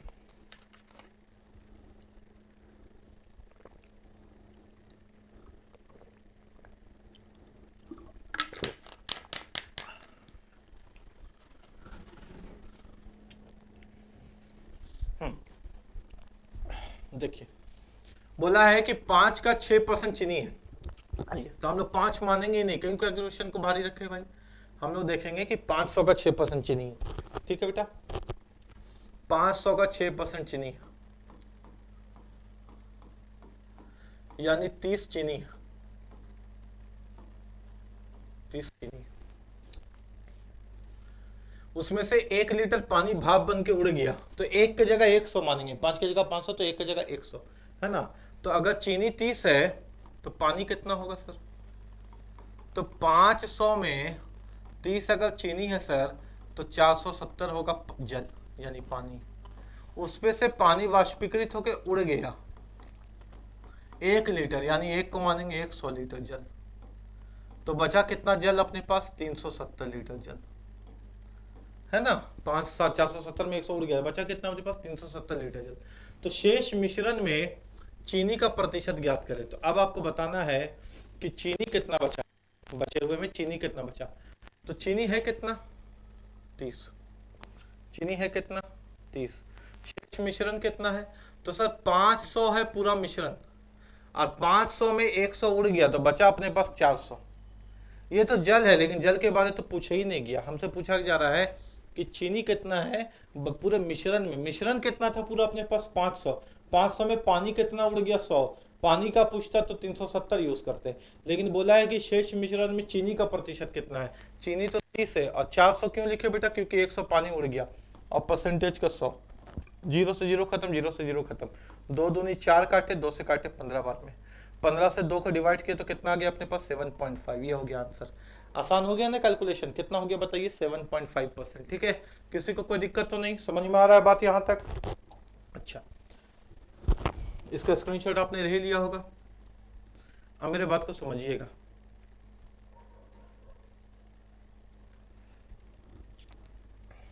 समझिएगा, इसको हम लोग एरो मेथड से भी बना सकते थे, लेकिन हमको लगता है कि ये मेथड काफ़ी है आपको समझाने के लिए, कोई एरो मेथड की जरूरत नहीं था। बस परसेंटेज कभी भी रहे ना तो एक डिजिट में डबल जीरो लगा करके उसको आसान कर लीजिए, बस इतना ध्यान रखिएगा ना, उसको आसान कर लीजिए। बोलता है कि 2 अंकों की जो एलसीएम है, 2 अंकों की संख्याओं का गुणनफल 2160 है, उनका एलसीएम 180 है, तो संख्या ज्ञात करें। भाई संख्या एलसीएम को पूरी तरीके से काट सकती है, तो जो संख्या एलसीएम को पूरी तरीके से डिवाइड कर दे वही आंश संख्या हो सकती है, और कोई संख्या नहीं हो सकती। इसमें हम लोग HCF इंटू एलसीएम बराबर प्रोडक्ट का यूज नहीं करेंगे, क्योंकि आसान है क्वेश्चन, है ना। तो क्या आपको समझ में आया कि जो संख्या एलसीएम को पूरी तरीके से काट दे वही उसका हो सकता है आपका संख्या। तो 180 है, 30 तो काटिए देगा, 72 देखते हैं काट पाएगा कि नहीं। 72, 9 दूना 18, 9 से गया 9 8 72, 20 से 4 नहीं कटता है, खत्म हो गया। 20 60 नहीं कटता है ना, तो 36 और 60 है, चेक कर लेते हैं। 180 है, इसको 36 से चेक कर लेते हैं। 18 एकम 18, 18 दूनी 36, 2 से ही 5 बार में पूरा पूरी कट गया। अब देख लेते हैं 60 से कटेगा कि नहीं। 180 है इधर, और इधर कितना है 60 है, 0 से 0 खत्म, 6 18 कट गया, 36 और 60 से कट गया, हो गया आंसर। बाकी चेक करने का जरूरत नहीं है, टाइम बर्बाद होगा, क्योंकि एक ही ऑप्शन है जो 180 को काट पाएगा, दो ऑप्शन हो ही नहीं सकता। ठीक है, दो ऑप्शन हो ही नहीं सकता।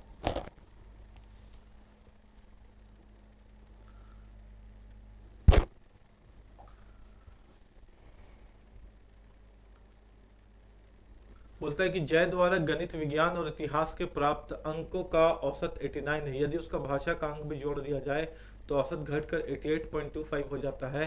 भाषा में उसके द्वारा प्राप्त अंक ज्ञात करें। ये आपके लिए होमवर्क है। ठीक है, अभी हम आपको एवरेज पता है ना, ये आपके लिए होमवर्क है, ये आपको बताना है। और अगर नहीं बनेगा तो आपको पूछना है कि सर ये क्वेश्चन नहीं बना, एक बार आप बता दीजिए। प्रीवियस ईयर क्वेश्चन है, अभी एवरेज का 2-3 सवाल आ चुका था, इसलिए इसको स्किप करें।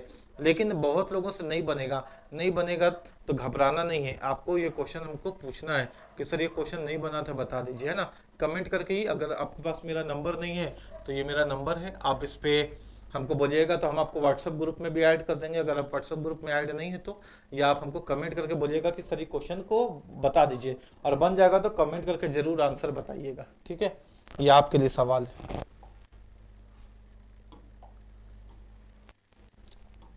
ये क्वेश्चन आपके लिए था एवरेज का। The diagonal of rhombus are 8 metre and 6 metre respectively, find its area. बहुत आसान है, ये एक समचतुर्भुज के विकर्ण 8 मीटर और 6 मीटर है, उसका क्षेत्रफल ज्ञात करें। समचतुर्भुज का जो एरिया निकालने का तरीका होता है ना बेटा, वो था हाफ इंटू विकर्ण 1 गुने विकर्ण 2, d1 इंटू d2। पहला विकर्ण कितना दे रखा उसका आपको 8, और दूसरा कितना दे रखा आपको इसका 6, 2 से काटिए 4, 4 6 कितना हो गया 24, क्वेश्चन का आंसर, है ना। तो कभी भी समचतुर्भुज के दो विकर्ण दिया हो तो उसका एरिया निकालना बड़ी आसान है, half into d1 into d2। ठीक है, इसमें देखो रॉकेट साइंस है ही नहीं, एनटीपीसी में पूछने लायक सवाल नहीं था, लेकिन फिर भी पूछ दिया तो क्या करें, बना लेते हैं, और क्या कर सकते हैं हम लोग, है ना। बोलता है कि ए और बी की आयु का अनुपात 1:2 है, 7 साल के बाद उनकी आयु का अनुपात 3:5 हो जाएगा, बताइए वर्तमान में आयु क्या है। बहुत आसान सवाल है, मेरे बात को समझिएगा, कोई दिक्कत नहीं है, रेलवे ग्रुप डी पे आया वो क्वेश्चन है। देखिए ए और बी की आयु का अनुपात कितना है, 1:2। तो देखते हैं कि किसमें 1:2 है। 14 एकम 14, 14 दूनी 28 है, 6 एकम 6, 6 दूनी 12 है, 15 एकम 15, 15 दूनी 30 है, 10 एकम 10, 10 दूनी 20 है। यानी चारों ऑप्शन में 1:2 तो दिख रहा, तो ये हमको मदद नहीं किया, कोई बात नहीं।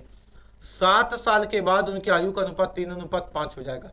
तो 7 साल के बाद जो बाद वाला उनकी आयु का अनुपात 3:5 हो जाएगा, या आप इसको ऐसे समझ लीजिए कि 7 साल के बाद वाले व्यक्ति का जो एज है वो 5 से कट जाना चाहिए, या पहले वाले व्यक्ति का एज 3 से कट जाना चाहिए। तो 7 साल के बाद देखते हैं कि किस आयु व्यक्ति की आयु का एज 3:5 के 5 से कट जा रहा है।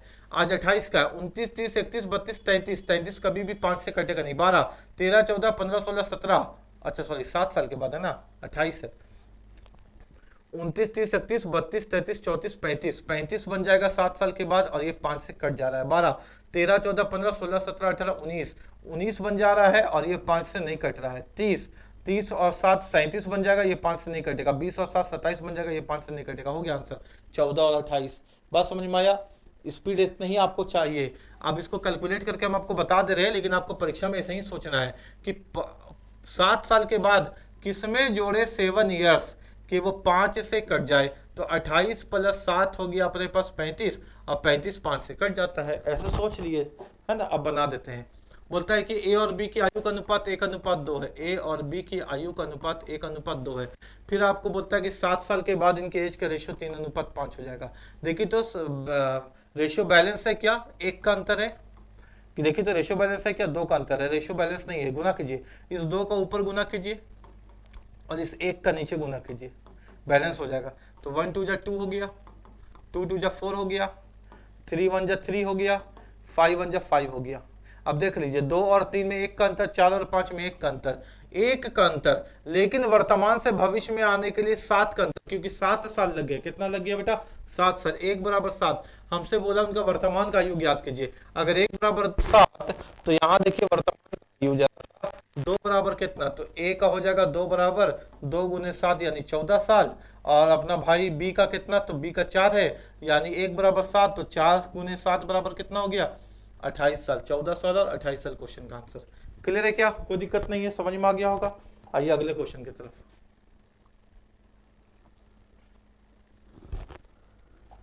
बोलता है कि 50 आदमी किसी काम को 20 दिन में कर सकते हैं, तो कितना 18 आदमी उस काम को कितने दिन में करेंगे?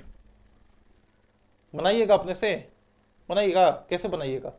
फिर गलती किया आपने, इस क्वेश्चन को बनाने का जरूरत नहीं था। यही चीज समझना आपको मेरे साथ जुड़े हुए। 50 आदमी काम कर रहा है तो कितना दिन में काम कर रहा है भाई? 20 दिन में। अगर 18 आदमी काम करेगा तो सर 50 आदमी काम किया तो 20 दिन में हुआ, 18 आदमी काम करेगा तो आदमी कम हो गया, समय ज्यादा लगेगा, यानी समय 20 दिन से ज्यादा लगेगा। 20 दिन से ज्यादा लगेगा, आंसर हो गया option number D 55 5/9। R RPF में आया हुआ सवाल है, हाँ आरपीएफ में आया हुआ सवाल है, ठीक है, रेलवे प्रोटेक्शन फोर्स एसआई में। तो मेरे बात को समझिएगा, ऐसे ही सोचना था। 50 आदमी काम करेगा तो 20 दिन लगा, 18 आदमी हो गया, अरे आदमी बहुत कम हो गया, समय ज्यादा लग जाएगा। समय ज्यादा कहाँ है? 20 से ये अब भाई इसको बनाते हैं, लेकिन बनाना नहीं था क्वेश्चन को ना। 50 आदमी काम किया, बोला हम काम 20 दिन में कर देंगे। अब 18 आदमी आ गया, कितना डे लगेगा, यही क्वेश्चन है। चलिए बनाइए। 2 से काटिए, 2 9 18, 2 से काटिए, 2 2 20।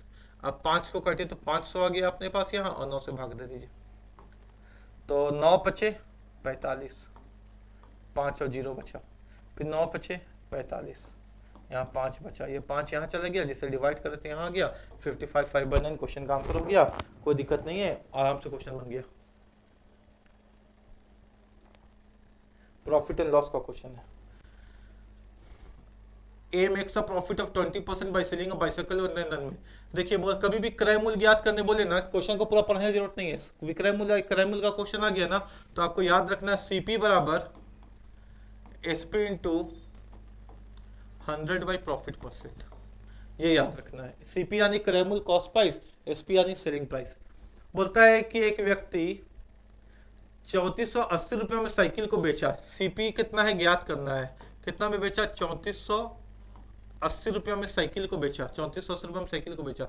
अब 20% का लाभ कमाया, ऊपर में 100 तो है, लाभ कमाया 20% का यानी 120। ये इंपॉर्टेंट पॉइंट है बेटा, बात को समझिएगा।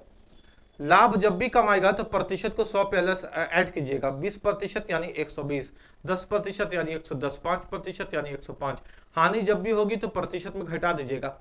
10% की हानि यानी 90, 20% की हानि यानी 100 में 20 घटा के 80, 70% की हानि यानी 100 में 70 घटा करके 30, ऐसे है ना। तो 20% की लाभ हुई तो 120 लिख दिए, 0 से 0 काट दिए, 4 से काटते हैं, 4 दिया 12, 4 से काटते हैं इसको, है ना। 4 कितना मन में गया? 4 सत्ते 4 9 36, ज्यादा हो जाएगा ना। अच्छा 4 से काटते, 4 सत्ते 28, 29 30 31 32 33 34, कितना बचा? 6, ज्यादा 4 सत्ते 48 32, 8 बन गया, सॉरी कैलकुलेशन में थोड़ा सा फंस गया। 3480 है ना, 3480, कोई बात नहीं, इंसान है, होता ही है। 4 या 12, तो डरना थोड़ी है, इंसान है, गलती होगा, होने तो। 4 या 12, सिर्फ 4 से काट रहे हैं। 4 से काटेंगे तो 4 8 32, 2 बचा, 4 सत्ते 28 और 0 और कट जाएगा।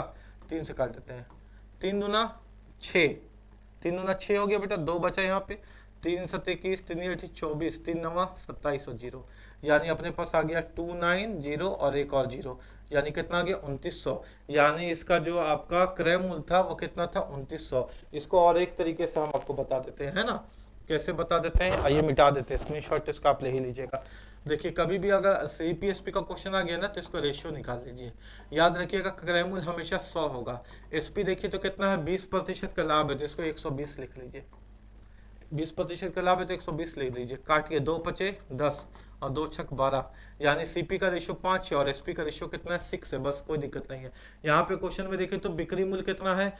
बिक्री मूल्य है बेचा कितना है? 3480 में, और यहाँ बिक्री मूल्य 6 बराबर 3480, तो 5 बराबर कितना? यही क्वेश्चन है ना, 5 बराबर कितना? तो 3480, 5 बराबर कितना? कैलकुलेट करिएगा, कैलकुलेट करके आपको आंसर मिल जाएगा कितना? 2900। तो इस तरह से भी इसको हम लोग कैलकुलेट कर सकते हैं, कोई दिक्कत वाली बात नहीं है। अगले क्वेश्चन में आते हैं।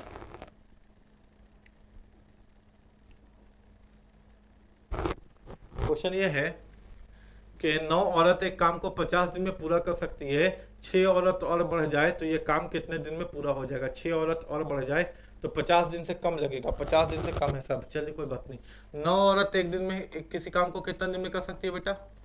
50 दिन में। 9 औरत एक काम को 50 दिन में कर सकती है, 6 औरत और बढ़ जाए, यानी पहले तो 9 औरत थी, अब 6 औरत और बढ़ गई, कितनी औरत आ गई? 15 औरत हो गई। पहले 9 औरत थी, 6 औरत और बढ़ गई, तो 9 में 6 औरत बढ़ गई, 10 11 12 13 14 15 है ना, 6 औरत और बढ़ गई, तो यह काम कितना दिन पहले पूरा हो जाएगा? तो 15 औरत इस काम को करे तो कितने दिन में पूरा हो जाएगा देखते हैं।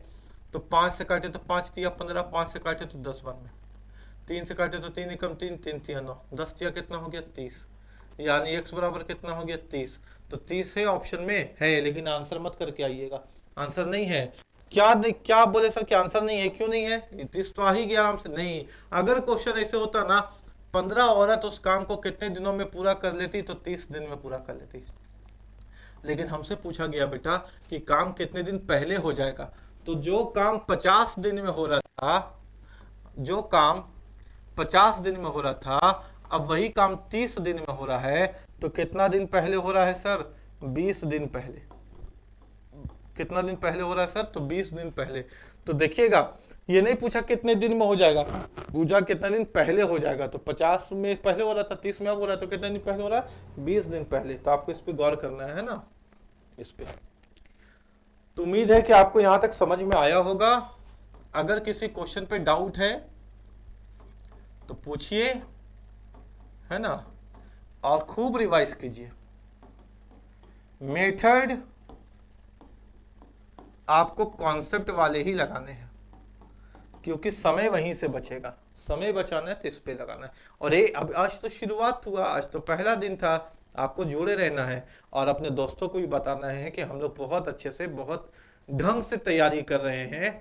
हम लोग एक तरफ तो नंबर सिस्टम अपना फाउंडेशन में चल ही रहा है, जिसको आपको पूरा कंप्लीट देखना है उधर से मैथ्स, ताकि आगे भविष्य में आपको कभी भी मैथ्स का दिक्कत नहीं हो। और जिनका बच्चा का, जो बच्चों का रेलवे का एग्जाम है, वो यहाँ पे प्रीवियस ईयर भी साथ साथ में देखेंगे। और रेलवे के अलावा अगर कोई भी प्रतियोगिता परीक्षा का आप तैयारी करते हैं तो भी आपको देखना चाहिए, क्योंकि यहाँ से क्या हो रहा है, आपको एक कॉन्सेप्ट, आपको एक सोच डेवलप हो रहा है कि एग्जाम में इस तरह से भी क्वेश्चन को सोचा जा सकता है। बहुत जल्द मिलते हैं अपने नए क्लास के साथ, तब तक जय हिंद, जय भारत, जोहार झारखंड।